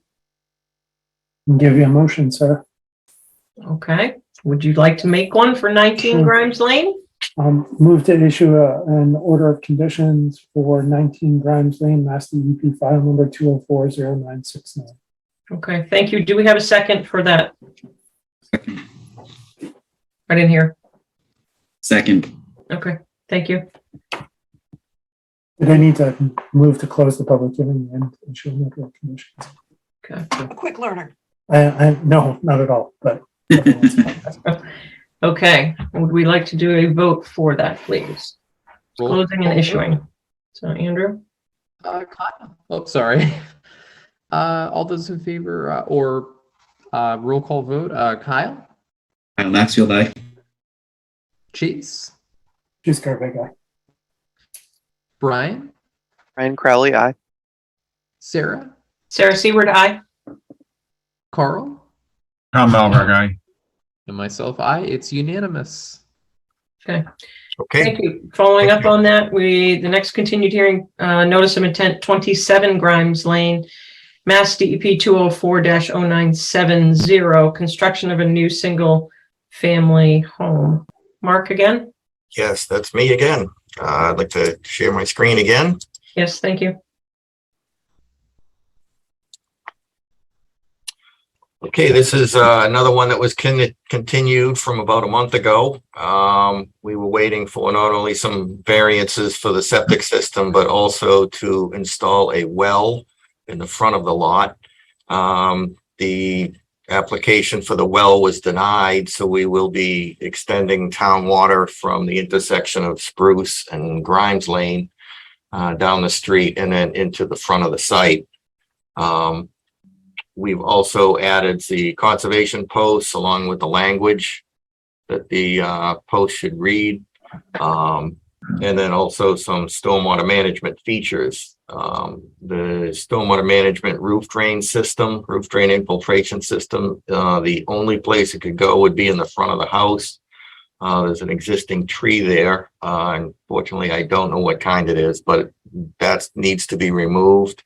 And we're proposing a replacement tree, which will be a red maple, unless the commission prefers something else. And we're proposing to locate that within the 50-foot no disturb zone so that it wouldn't be anything that the future homeowners would be able to deal with without any without interacting with the commission. Mark, can you show me note 6 there? What does it actually say? I didn't see it. Right in the front here, there's an existing tree. I'm sorry, the replacement tree says see note 6, and I'm trying to figure out what note 6 says. Replacement tree, let me blow that up a little bit. Replacement tree is to be a 2.5-inch caliber red maple. Very good. Thank you. And what's the tree it's replacing? I don't know what kind of tree it is. Maybe Amy has some insight on that. Yeah, I can't remember which is which. I know there's some oaks and some hop hornbeams or something in there. Yeah, I think it's an oak, but I'm not positive. Is it fairly substantial or? Yeah, I would say so. It's probably, I'm guessing between 18 to maybe between 15 and 24 inches, somewhere in that range. I haven't seen it recently. I didn't really make note of how big it was. Okay. I know the commission has been trying to enhance replacements 2 inches for 18 inches. Yeah, I've certainly worked in municipalities, Sarah, that have looked for a 2 or 3-to-1 replacement ratio for trees. I would say in a circumstance like this, though, I think we need to get our house in order before we start really forcing that with people. I would very much argue that a 3-to-1 replacement ratio of a mature tree with a couple-inch tree is appropriate. And when we bring that forward at some point, I think people might be surprised at how much replacement is necessary. But that's not currently on the books. So. Okay. Commissioners have any questions regarding this notice of intent? I second Chase with his opinion. We do need to get our house in order on this because it keeps coming up. Red maple for an oak, I'm not sure if that's a fair trade, but that's my only 2 cents. What would you like to have put in there? Now's the time. I would do species for species personally. Okay. I think we have a lot of red maples in town and not so many oaks. Okay. Is the applicant okay with that? Yeah, absolutely. Yes. Okay. Any other questions or comments, or if there's anyone else in the gallery? Okay. What would the commission like to do on 27 Grimes Lane?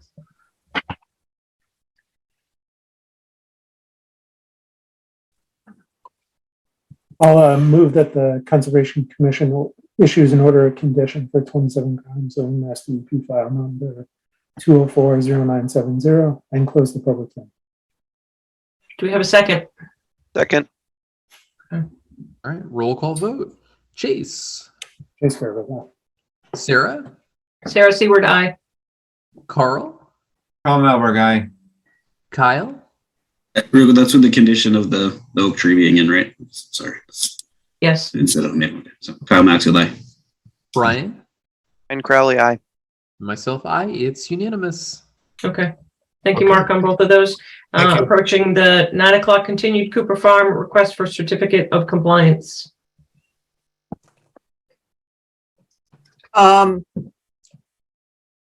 I believe in the scheme of things that the roads are stabilized and the drainage that goes with it. And they've been accepted by the town. The only other issue, and they are separate notices of intent, is none of the houses have certificates of compliance. But all of those houses did have their acknowledgement when the property transferred. Is there anyone on to speak to this tonight, or is this a no? No. Matt Field knew about the meeting, but I didn't hear from him. Okay. So are we extending it to the 25th, or what's the pleasure here?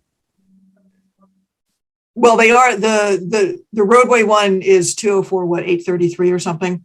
And all the houses are 838. They are different notices of intent. I had Tim send a letter to all those owners saying that they need a certificate of compliance.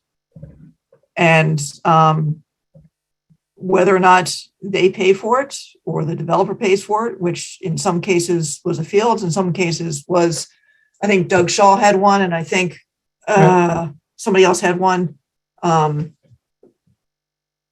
that's something I think the owners are going to have to figure out because it is their property now. Okay.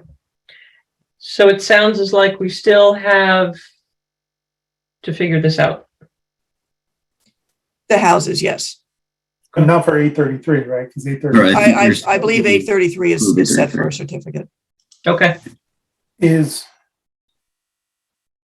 understand the town has already taken over the road, but this is like the last chance that the town has of making sure it's the way they want it. Is DPW happy? Do they have any issues that They we're going to raised have no to enforce issues. I with mean, them next year? Green did the evaluation when the roads were accepted and the drainage and the sewer line that runs behind all the houses, when all that was accepted. I have tried on a couple occasions to get DPW out there and they were just, it's fine. Good. So. And we're okay from our standpoint. Yes, it is. The only thing, there was an issue, there was grass clippings behind one of the houses, and that's one of the house's issues. It's not the road issue. We weren't sure who put it there, though, right? We assumed it was the house, but it was along the easement, right? The owners are who is mowing those basins in the houses. Oh, right. That's right. Yeah.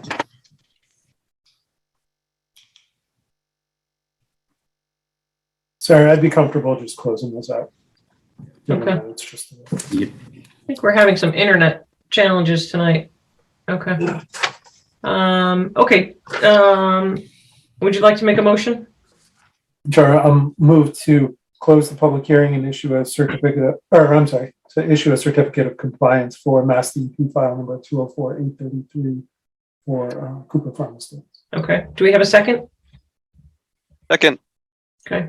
Thank you. Roll call vote. Kyle. Kyle Maxfield, aye. Sarah. Sarah Seward, aye. Brian. Brian Crowley, aye. Chase. Chase Fairley. Carl. Carl Melber guy. And myself, aye. It's unanimous. Okay. Thank you, Andrew. Okay, we're going to jump into the 9:15 continued request for certificates of compliance. I'm a bit late to the game on this, so if someone wants to help me with this, what we would like to do with all of these. I see that we have a few people on. Amy, what are your thoughts? So I think there's basically a decision tree to go through here. with many of the houses and a few of the folks who are here, they never signed an acknowledgement that they received the order of conditions. So that's one item.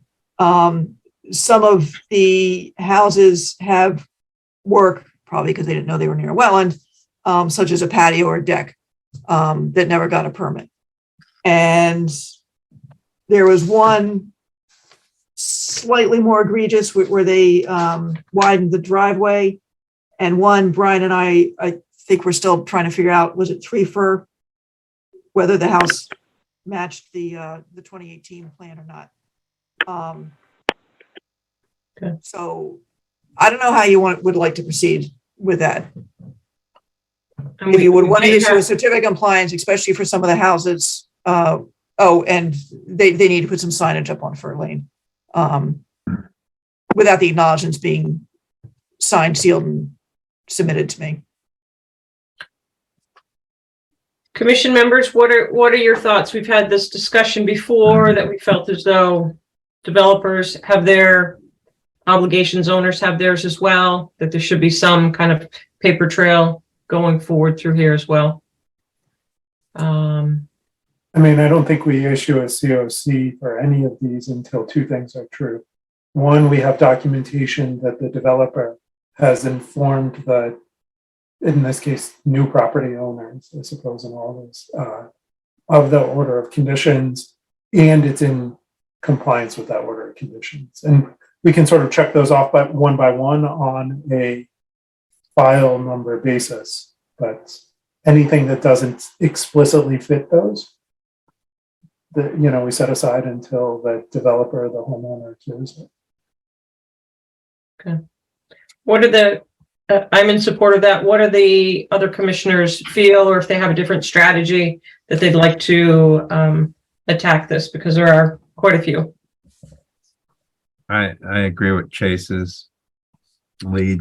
Amy, of this list that's in front of us, are there some that have already come forth to you and have kind of their acknowledgements and are in compliance?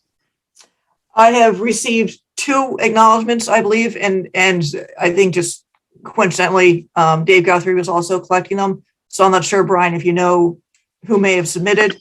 So there may be more than 2 that have been received. I just haven't seen all of them yet. Okay. Brian, can you address the commission and introduce yourself and let us know if you have answered to some of Amy's questions? Yeah, absolutely. For the record, Brian Goodrow with Hancock Associates, representing Dave Guthrie and Chris Finneral with Durkee Farm Estates and K Estates. So based on the conversation at the last hearing, I subsequently brought that to Dave and Chris, who reached out to their closing attorneys, and they were working on collecting all that. I don't have paperwork in hand to give to Amy tonight, but it's in process and we're working on it. Okay, Amy, you mentioned that you have 2? Yes, but both of those also had other post-construction activities Okay. that occurred in them. Okay, so how would the commission like to proceed from here? We have, I think we have, what I can see so far is that we have 2 members in the audience. Would we like to, do the commissioners have any questions first before we open this up? Okay. More questions, Sarah? I understand, or more comment rather. I understand some folks may object to the idea that we're saying there was work that was done that's not compliant with the order of conditions. This probably tonight isn't the forum to debate that, given that we don't have any relevant information in front of us. Right. I think that we, and I agree with that. So we just make sure that the neighbors understand that this is really a discussion and not enforcements or such, but just a discussion. So I see we have let's see, a gentleman from 3 Fir Lane and the Laffertys. Whomever would like to jump in first, if you could introduce yourself, take yourself off mute and let us know where you live, that would be great. All right. Hi, everybody. My name is Evgeny Belin.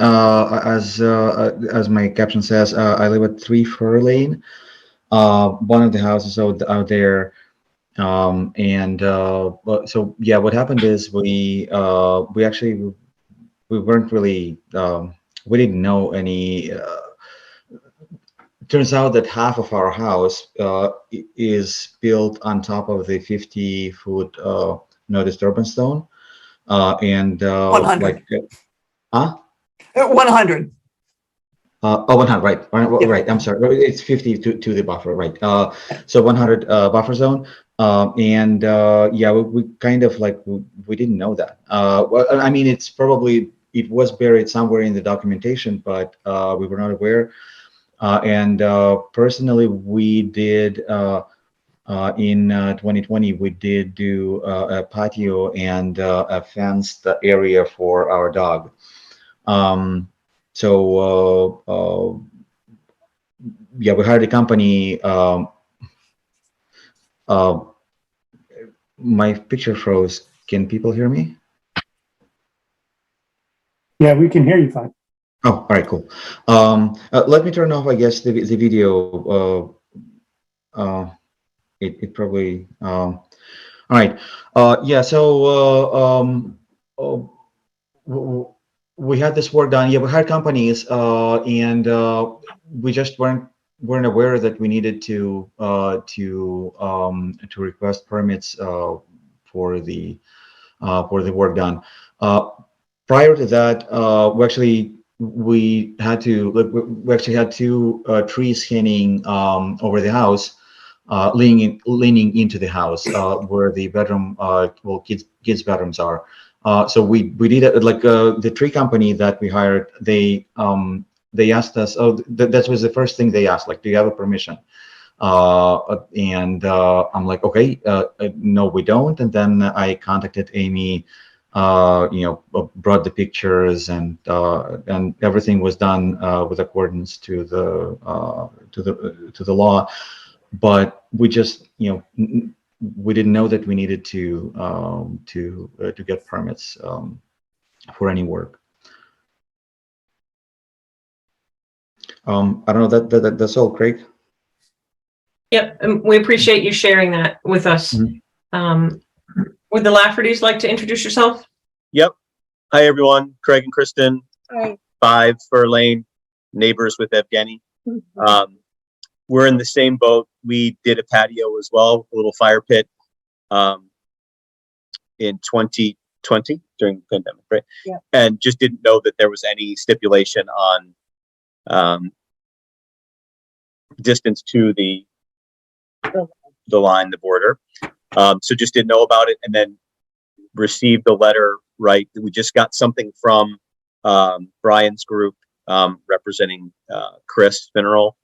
So we just kind of honestly want to know what are our next steps. We want to be in compliance, obviously, but we also recognize we, just like Evgeny, we didn't know what was going on. So I'm just curious, what can we do to remedy the fact? And then if we ever wanted to make more improvements in the backyard, what would we need to do so this wouldn't happen again? Is that accurate? Yep. Is there a commissioner that would like to explain kind of the process to both individuals going forward as well? And I think obviously we're at a little bit of a disadvantage because we don't have your plans up on the screens as well. But as Chase alluded to, this is not kind of like a hearing. This is just a discussion to give you guidance going forward. So if there's someone that would like to kind of talk about that, or Amy, that would be welcomed. Yeah, I can say, because I was looking as much for guidance too, so I can help all these folks through this. And one thing I will also say that's unusual about the Laffertys, and is probably a separate discussion, is a deck was put on the house by the developer, and Brian Godreau believes that was probably a drafting error that was not on the revised approved plan. So that's kind of a separate discussion. So, I mean, the commission, there's only one house out of all that. So there's any number of ways you can go from the absolute worst case is saying, take out your, for an example, patio. to issue an enforcement order, to require a separate permit, to amend the existing permit while it's still open. Or several of these also could possibly I could have approved initially under the minor project approval because they are in existing lawn and more than 50 feet away from the wetlands. And the only thing I would note is also that over at 13 Douglas, you did issue an enforcement order for that patio, as well as a new notice of intent.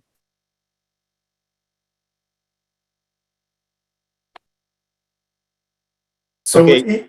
if we go down the path, we have a couple paths in front of us, and I think we want to, I'm not sure we're going to answer this question specifically for you folks tonight, because I think we want to make sure to be as consistent as possible with everyone, and that may require us to get a lay of the land. Where's everybody at right now? But this process, if we do go down an enforcement order process, the language will seem very scary. Technically, we could require you to take out the work within the buffer zone. Having seen it, I'm not going to say we won't, but based on what I'm hearing, it sounds like in most scenarios we probably could have and would have permitted that work anyway. So the pathway in that scenario is that we may go down an enforcement order to document it, and then essentially your order of conditions, your permit to do this might be amended to encompass that, and then your site plan is updated with the town so that everyone understands this is what has been done and is acceptable. Going forward, you would come back into the commission. Let's say you wanted to put in a swimming pool out back or something like that. You would come in and depending on the scope of the project, like Amy said, she's got the latitude to approve certain things just at her level if they have a more substantial impact, and she's got a pretty low bar that only she can approve things in. Then you would file a notice of intent to do this work, and then you would bring it to us and say, hey, here's what I want to do. We would look at it in various contexts, including how close is it to the wetland, how would it impact the resource area, and is it consistent with, are there threatened and endangered species, a bunch of other things. But frankly, for relatively small projects and residential lawns, it sounds like a bigger and scarier process than it really is. And Amy and Tim are very good at helping people through that process. What you should know, though, is that the town has a bylaw that restricts work within 50 feet of the wetland line. So think of it in really two different zones, from 0 to 50 feet off the wetland. That's a no disturb zone. You have an incredibly high bar to clear to be allowed to do work in that area. From 50 to 100 feet off the wetland, you have a lower bar that you need to clear. Things are easier to permit and approve in the 50 to 100 foot range. Chase, Okay. is it safe to assume that they would all be required to have an updated plan? Yeah, I mean, I would think I would want to go through each of these one by one. Right. My take, though, and I don't mean to speak for the commission here, and certainly others will chime in, particularly where individual property owners are concerned.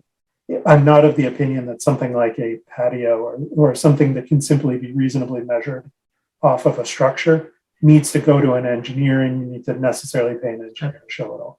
It can be reasonably sketched on. These all show up on the as-bills. They do. Oh, even better. Yeah. Oh, can you say that again?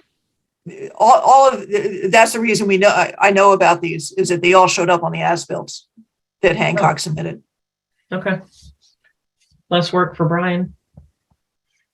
Okay.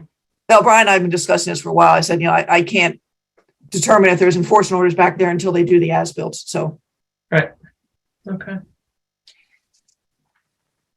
Commissioners, anyone else have any comments, tracks of thoughts?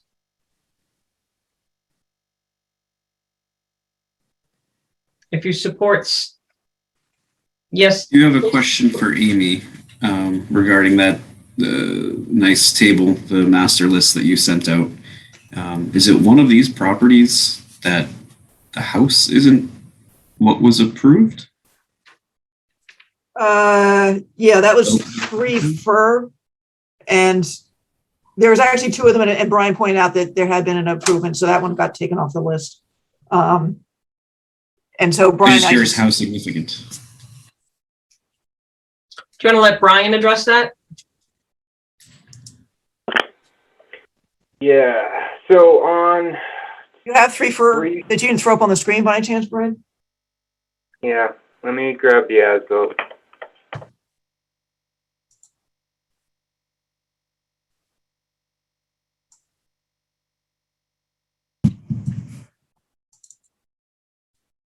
So this is Fir Lane, and 3 Fir is this property, 5 Fir is here. Those are the two property owners present this evening. So with respect to this house, the house was actually slated to look like 1 Fir long, and it was made smaller. I don't know how we missed the footprint change, because we had filed, if the commission recalls, we had filed quite a number of modifications over the years for exactly this reason. Final footprint according to septic design and lock rating and whatnot, and it looks like we had missed this one. So basically the house was supposed to have extended far closer to the 50-foot buffer. Again, if you look at 1 Fir in relation to 3, there should be a much longer footprint. It was made smaller from what was approved. And this is the as-built plan that was submitted. So with respect to the other comments, the fence line is here, the patio is here. On 5 Fir, patio is here. And then kind of the other, I guess, error in drafting, if you will, is this small deck. Out of 52 houses, all of them received decks. Out of all the notice of intents, we showed decks, except for this one lot. And I think it got missed when we shifted from our initial submission with, again, a much larger footprint on this specific lot after a site walk and discussing with the commission to restrict kind of the grading and limit the disturbance. We moved to a smaller footprint. CAD layering issue, we neglected to show this small deck that actually straddles the buffer half in, half out. And I will also say for most of the houses that had changes, such as ended up having to 3 Fir, is those were approved as minor project. No, what were they approved as? Not minor project changes, minor modifications. That's word. Minor modifications. Yeah. Just red line changes. Right.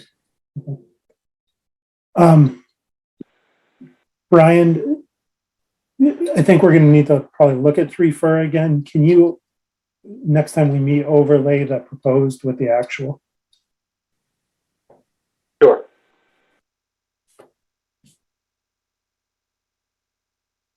Hi again. I'm so this is Evgeny who lives on 3 Fir.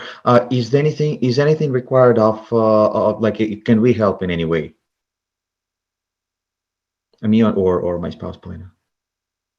Well, that's why I was hoping for some direction from the Conservation Commission for, let's say that your issue is either the patio and or fence. How would the commission think is the best way to go through, so I can give all these owners some advice without. Can I ask for a point of clarity though? On 3 Fir, Brian did denote that the house is actually smaller than what was approved, correct?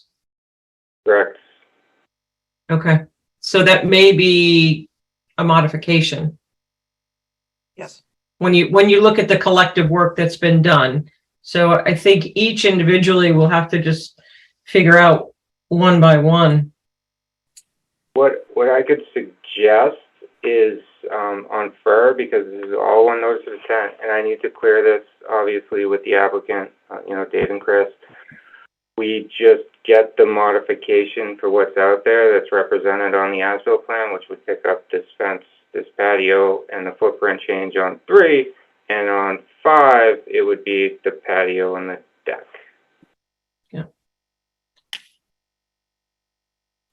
So, Mr. Berlin, just to outline, you do not have to do anything at the present time. So I would I would go ahead and so Brian, to recap, will you do as-built for both 3 and 5? We have them and we have submitted the plan, so it's really just a request for modification. So you have the patio? One for as well. Okay. Yeah, one for is on the as-built. Yeah, I think we do have to go through individually though. So, and this isn't the forum to do so. Not that I want to extract penances, but I would like to understand if these, the notice of intent and the order of conditions were or were not included in the closing documents. And this is more for us going forward. You know, what's the right process for us to make sure that we try and head stuff like this off? And Brian and the property owner, Amy, you don't like it. It's hard. I mean, obviously it was successful because everybody who did sign with that acknowledgement has been calling me about pools and patios and fences and everything. And the same over at Cooper. What was maybe a little easier about Cooper is they all kind of went at once. So it's a lot easier for me to keep track of when I knew things were changing hands and I could bug them. Mm-hmm. And I just couldn't keep bugging over at Durkee and K because there's just so much going on at different times. I think, Chase, you have to put a really big, ugly sign in everybody's front yard or backyard, and they can't remove the sign until they come in and talk to Amy every time they buy a new house. We're going to need a lot of signs. Just put my picture on it like I'm a realtor or something. Oh. No. Okay. How would we like to proceed? So I'm appreciative of the 2 residents that came in tonight.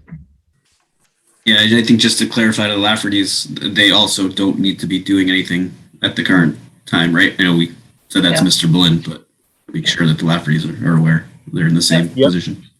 Yeah. Thank you very much. Okay. I mean, my opinion here, Sarah, is that if there are modifications to these that could have been approved as minor modifications and simply weren't, then I'm comfortable giving Amy the latitude to do that. And then anything that deviates from that, for example, like the house is in a different spot, and maybe now we do need to look at that one. Okay. So the only other weird piece in the Fur Lane order conditions is that little bit of driveway expansion that the owner did in the outer 100. I forget how much it. Which number? That was 1 Fur Lane. Okay. The Schulmans. Yeah, I think you'd have to look at the as-built and just run the numbers too. If you feel as though it seems like a minor modification, or if it's something that you want the commission to weigh in on. Well, actually, Sarah, these are all 3 Fur Lane fall into the same Mass DEP file number. So Brian is going to have to come chat with us again about these anyway. They all have the same DEP number? Yeah. You can either do it as one group or you can do each one. Oh, that's right. Okay. Not the same as where K was done in phases. Yep. I got it. I think I tried to forget it.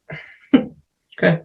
All right. I think that if we're going to proceed that way, Brian, if you all are willing, is we can do the same thing for K phase 2 and K phase 4. I gotta have a conversation. Have a conversation. There's some responsibility on this phase versus potentially other phases. So let me get with Dave and Chris, and then I'll give you a call tomorrow, and we'll figure out what we can work out. Because then we'll also have the 3 houses under the original Durkee that have potential issues too. So what I would propose is carrying this on to a future conversation, whether it be the 25th or November 15th, so that this conversation is not ended. There's obviously others that we need to kind of connect with as well. But in the meantime, we need to kind of keep this conversation going. So for the owners at Fur, I am still planning on doing a site walk, but I was waiting. Brian, do you know if they got the posts in? I will follow up with Chris tomorrow. I believe they're in, but I will confirm that before you go out there. So preferably I can make this one-stop shopping. Yep. In that cul-de-sac. Okay. All right. Thank you, Fur Lane residents, for joining us. Okay. Thank you. Sure. Okay. Thank you. Thank you. Let's circle back around to the ones that are on the top of this list. What do we want to do with those? Like the 8 Fraser, the 17, the 12, the 13, 15. Well, the same thing. They're all gonna have to. Okay, so all of those people have not connected with you at all. A couple of them have, and 3 of those, all they need to do is sign the acknowledgement. Okay. There were no as-built issues, and Okay. and then there's a patio, and a shed. Okay, so we're going to follow through with Chase's 2. They have to be informed and they have to be in compliance. Yeah. Amy, were any of the modifications in the 50, or were they all 50 to 100? They're all in line 50 to 100. That's good news. Yeah. Okay. All right, so we will. If you haven't gone through that table that you prepared, give that a peek. That is, I didn't catch that. You're garbled. I would say if you haven't gone through that table that Amy prepared, to take a peek at it. Can't I understand still you. couldn't quite catch it. There you go.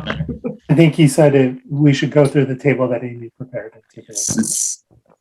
It gives you a good idea of what you made. I did not understand that. You sound like some sort of Darth Vader. All right, let's carry on. We've got other things to do. All right, so we're going to table these certificates for a bit. We're going to go back to our administrative discussions. If you would like to, meeting process and the outline. I think we talked about that. If people can actually read that document, just kind of take it all in and see how we want to, if we want to make any changes. I'd like to discuss the SVT, the Smith Invasive Species Report. I thought it was well written. Yeah. Does anyone have any questions or comments on that? I think the results were interesting. Yeah, that was pretty much just an FYI. Yeah. No, I think Laura always does a thorough job. Any questions on that report? My only question or comment there is the accessibility of that report to the public. Is that something, Amy, that is going to go up on our website, or if not on our website, where can people of the public get reasonable access to this without showing up in your office? I will check with Laura. I assume SVT probably has it up. It does somewhere. say in that first sentence or second sentence, more information about the project can be found at the project webpage. Right. Yeah, they have a whole thing, and they have the whole list of interested parties. I'll check with Laura and see where it is, and it might be who that we just do a link to that site. I have not gone on that site. They're not going to be able to find it on our webpage. Okay. All righty. Unless I permanently keep it up under the current project thing. I guess that's what I was It's not- wondering, if you were going to put it under term projects or something. Yeah. I don't know when the webpage gets built out, maybe. Budget discussion. I haven't finalized my recommendations yet. It'll probably be less than last year, but I don't know if there's anything in particular you all thought should be addressed. There'll probably be money in there for a somewhat unspecified as of yet boardwalk, and ditto for some invasive species management. And then the usual cash. So we now have $2,500 in there for tree removal if it's required. And I have the $2,000 set aside for gravel at Oak Hill. I think invasive money and management, everything's just going up, and we have to like treat any poison ivy or anything like those fees. I think to put that forward. Yes, especially if our overall budget is going to be lower than last year. honestly make up the difference, right? With I've got $3,000 in there for invasive species management for next year Yeah. as a placeholder. How much did we have in this year? It was basically $3,000, and I was gonna use that. We talked about this a while ago for the sort of management plan over at Cloverdale, because there's so many invasives out there that land stewardship suggested it'd be better to figure out basically where we're going to get the best bang for the buck. Right. Okay. Well, I guess you will let us know. Sort of reminded me at some point we should circle back about the Mary Shepherd Trail. Not tonight. Okay. If that's ever going to happen again. Okay. Are there any other? So if you have anything, any relatively potentially big ticket items or great ideas, let me know. Signage, I don't know. I have That's what money I was there going for to another ask. Do we have any kiosk. signs or kiosks that Um, a fair amount of our budget? I mean, you had a pretty healthy part of budget last year for that, right? yeah, they're expensive because the SVT did the kiosk for Browns. Hartwell was relatively cheap because the correctional folks did that.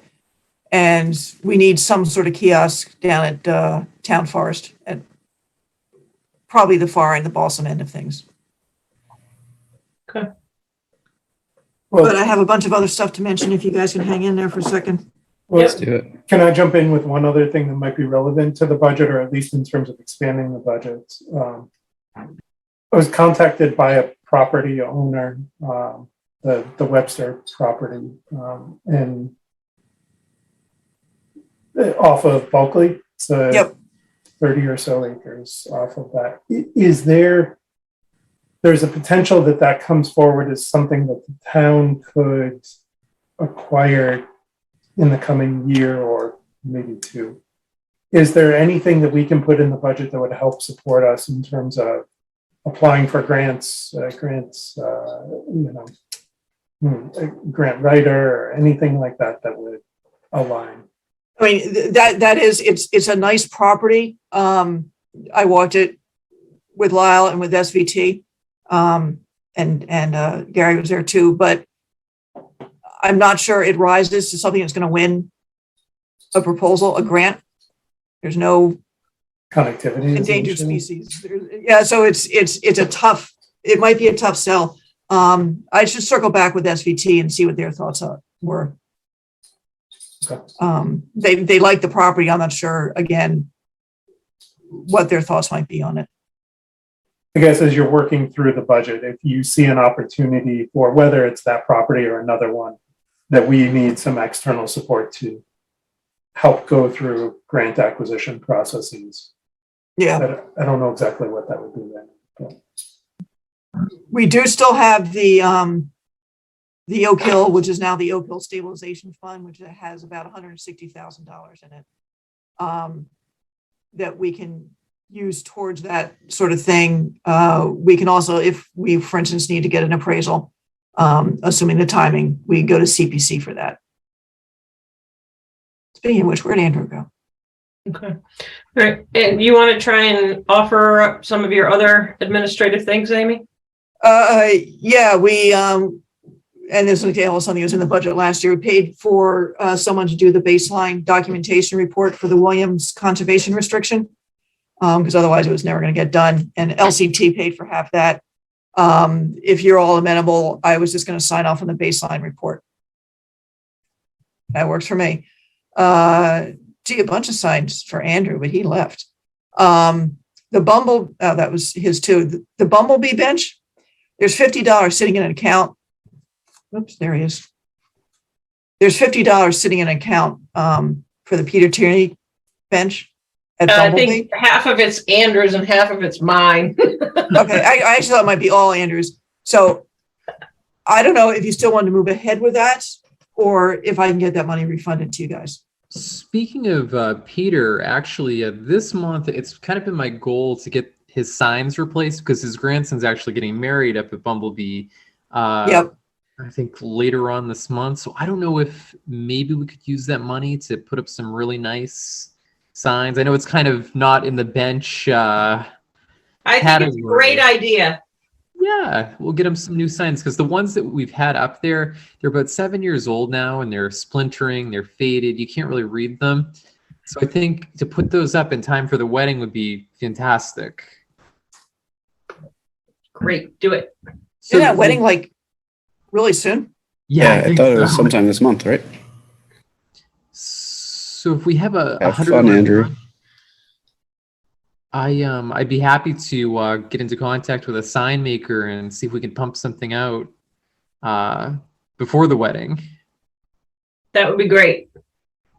All right, I'm on the case. I'll call her on tomorrow. Go for it, because I was also going to put you on the case for the Open Space and Recreation Plan Implementation Committee. Does that thing still exist? It does exist. Okay, because Oh, driven by Alicia Day, God bless her, at this point, we're going to be asking the select board for a new committee for the 2023 Open Space and Recreation Plan to move that forward. And whether or not that means kind of dismantling the implementation committee or just using the same people or not, but just to let you know that's kind of in the works. Okay, yeah, I know Marin had submitted a an application to the CPC to have basically MAPC put together the new plan.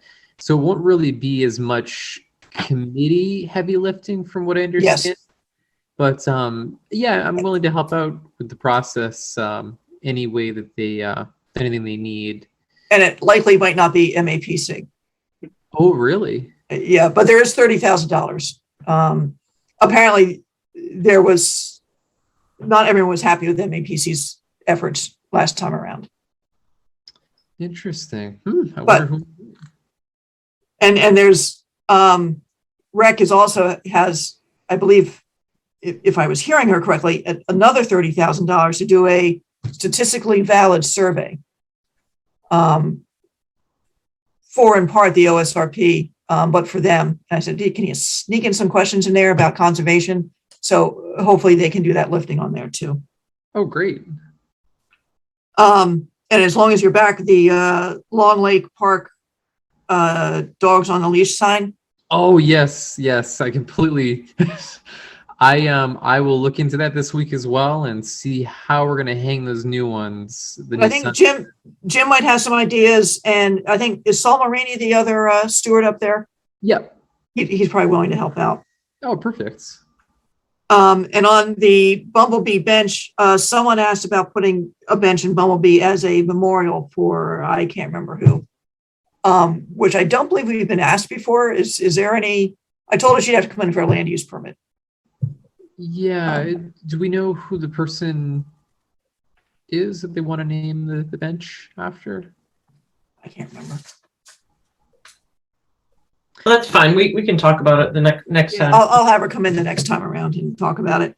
The power line folks have started their working. So I'm been out there once with them, and I'm going to arrange a drive through because I don't want to walk the whole damn thing, but they can drive through now.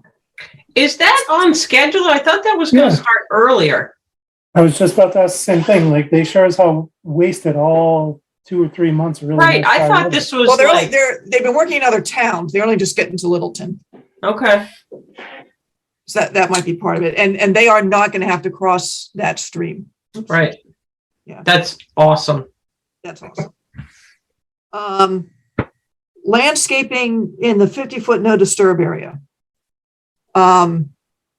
Someone has a already landscaped lawn clearly within 50 feet of Mill Pond.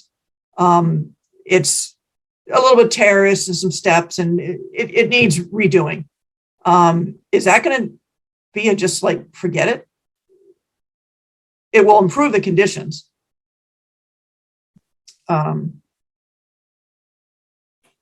Just did that at Forge Pond, didn't we? Why would we say forget it? I think it's going to have to be an enhancement. When you think of the waiver, it's going to have to enhance. Yeah, I told them that, it will improve. There's a little bit of erosion and stuff like that going on in there, so that it'll Can we improve add that. some like pollinators and some different habitat and just be like, it'd be great if we could have like, here's a tick box in order to even be starting to be considered. Yeah, and I told him if they do all the replanting, he's gonna have to go through all that. So I just kind of wanted your knee-jerk reaction on that. Because I don't know how you can really say no, especially when it's falling apart. Gotcha. And if it fails, you got another problem. I have no idea why I have Cooper written down here. And Balsam, just FYI, we're doing kind of open house. That's not Balsam, for Browns Woods, and then a trail walk for the 3-mile round trip all the way through Town Forest on October 15th. Can you send us a reminder on that? Sure. Okay. Did, And the then- horse and then a historical reminder for the 13th for our site walks. Did the historical commission get you the material for the kiosk, or should I bug Rachel about that? I sent her an email today because she had actually asked me about more information, and I got nothing, basically.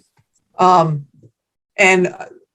for the guided walks, I was going to put some informational signs scattered through there about, what good is a tree? Why are we doing this to the Phragmites? This is a vernal pool, that kind of stuff. And I thought it also might be nice to do one on, Native American use of the area. So I'm talking to the tribe about that. Because Rachel already had something for the kiosk, which is pretty specific to Brown's Woods. So I was looking for something a little more generic. Yeah, I know she was in talk with them as well. So. Yeah. But they're doing a thing Friday night at the library, so I'm going to touch base with them again. Okay. I'm out, I think. Good enough. Anyone have anything else they'd like to share? I'm good. If we do not, would someone like to make a motion to close today's hearing at whatever time it is? It is 10:17. Move to close Conservation Commission meeting at 10/4/2022 at 10:17 p.m. Excellent. Motion by Chase, seconded by whom? Second. All right. Andrew? All right, last roll call vote of the night. Carl. Come over, guy. Chase. Chase Carvega.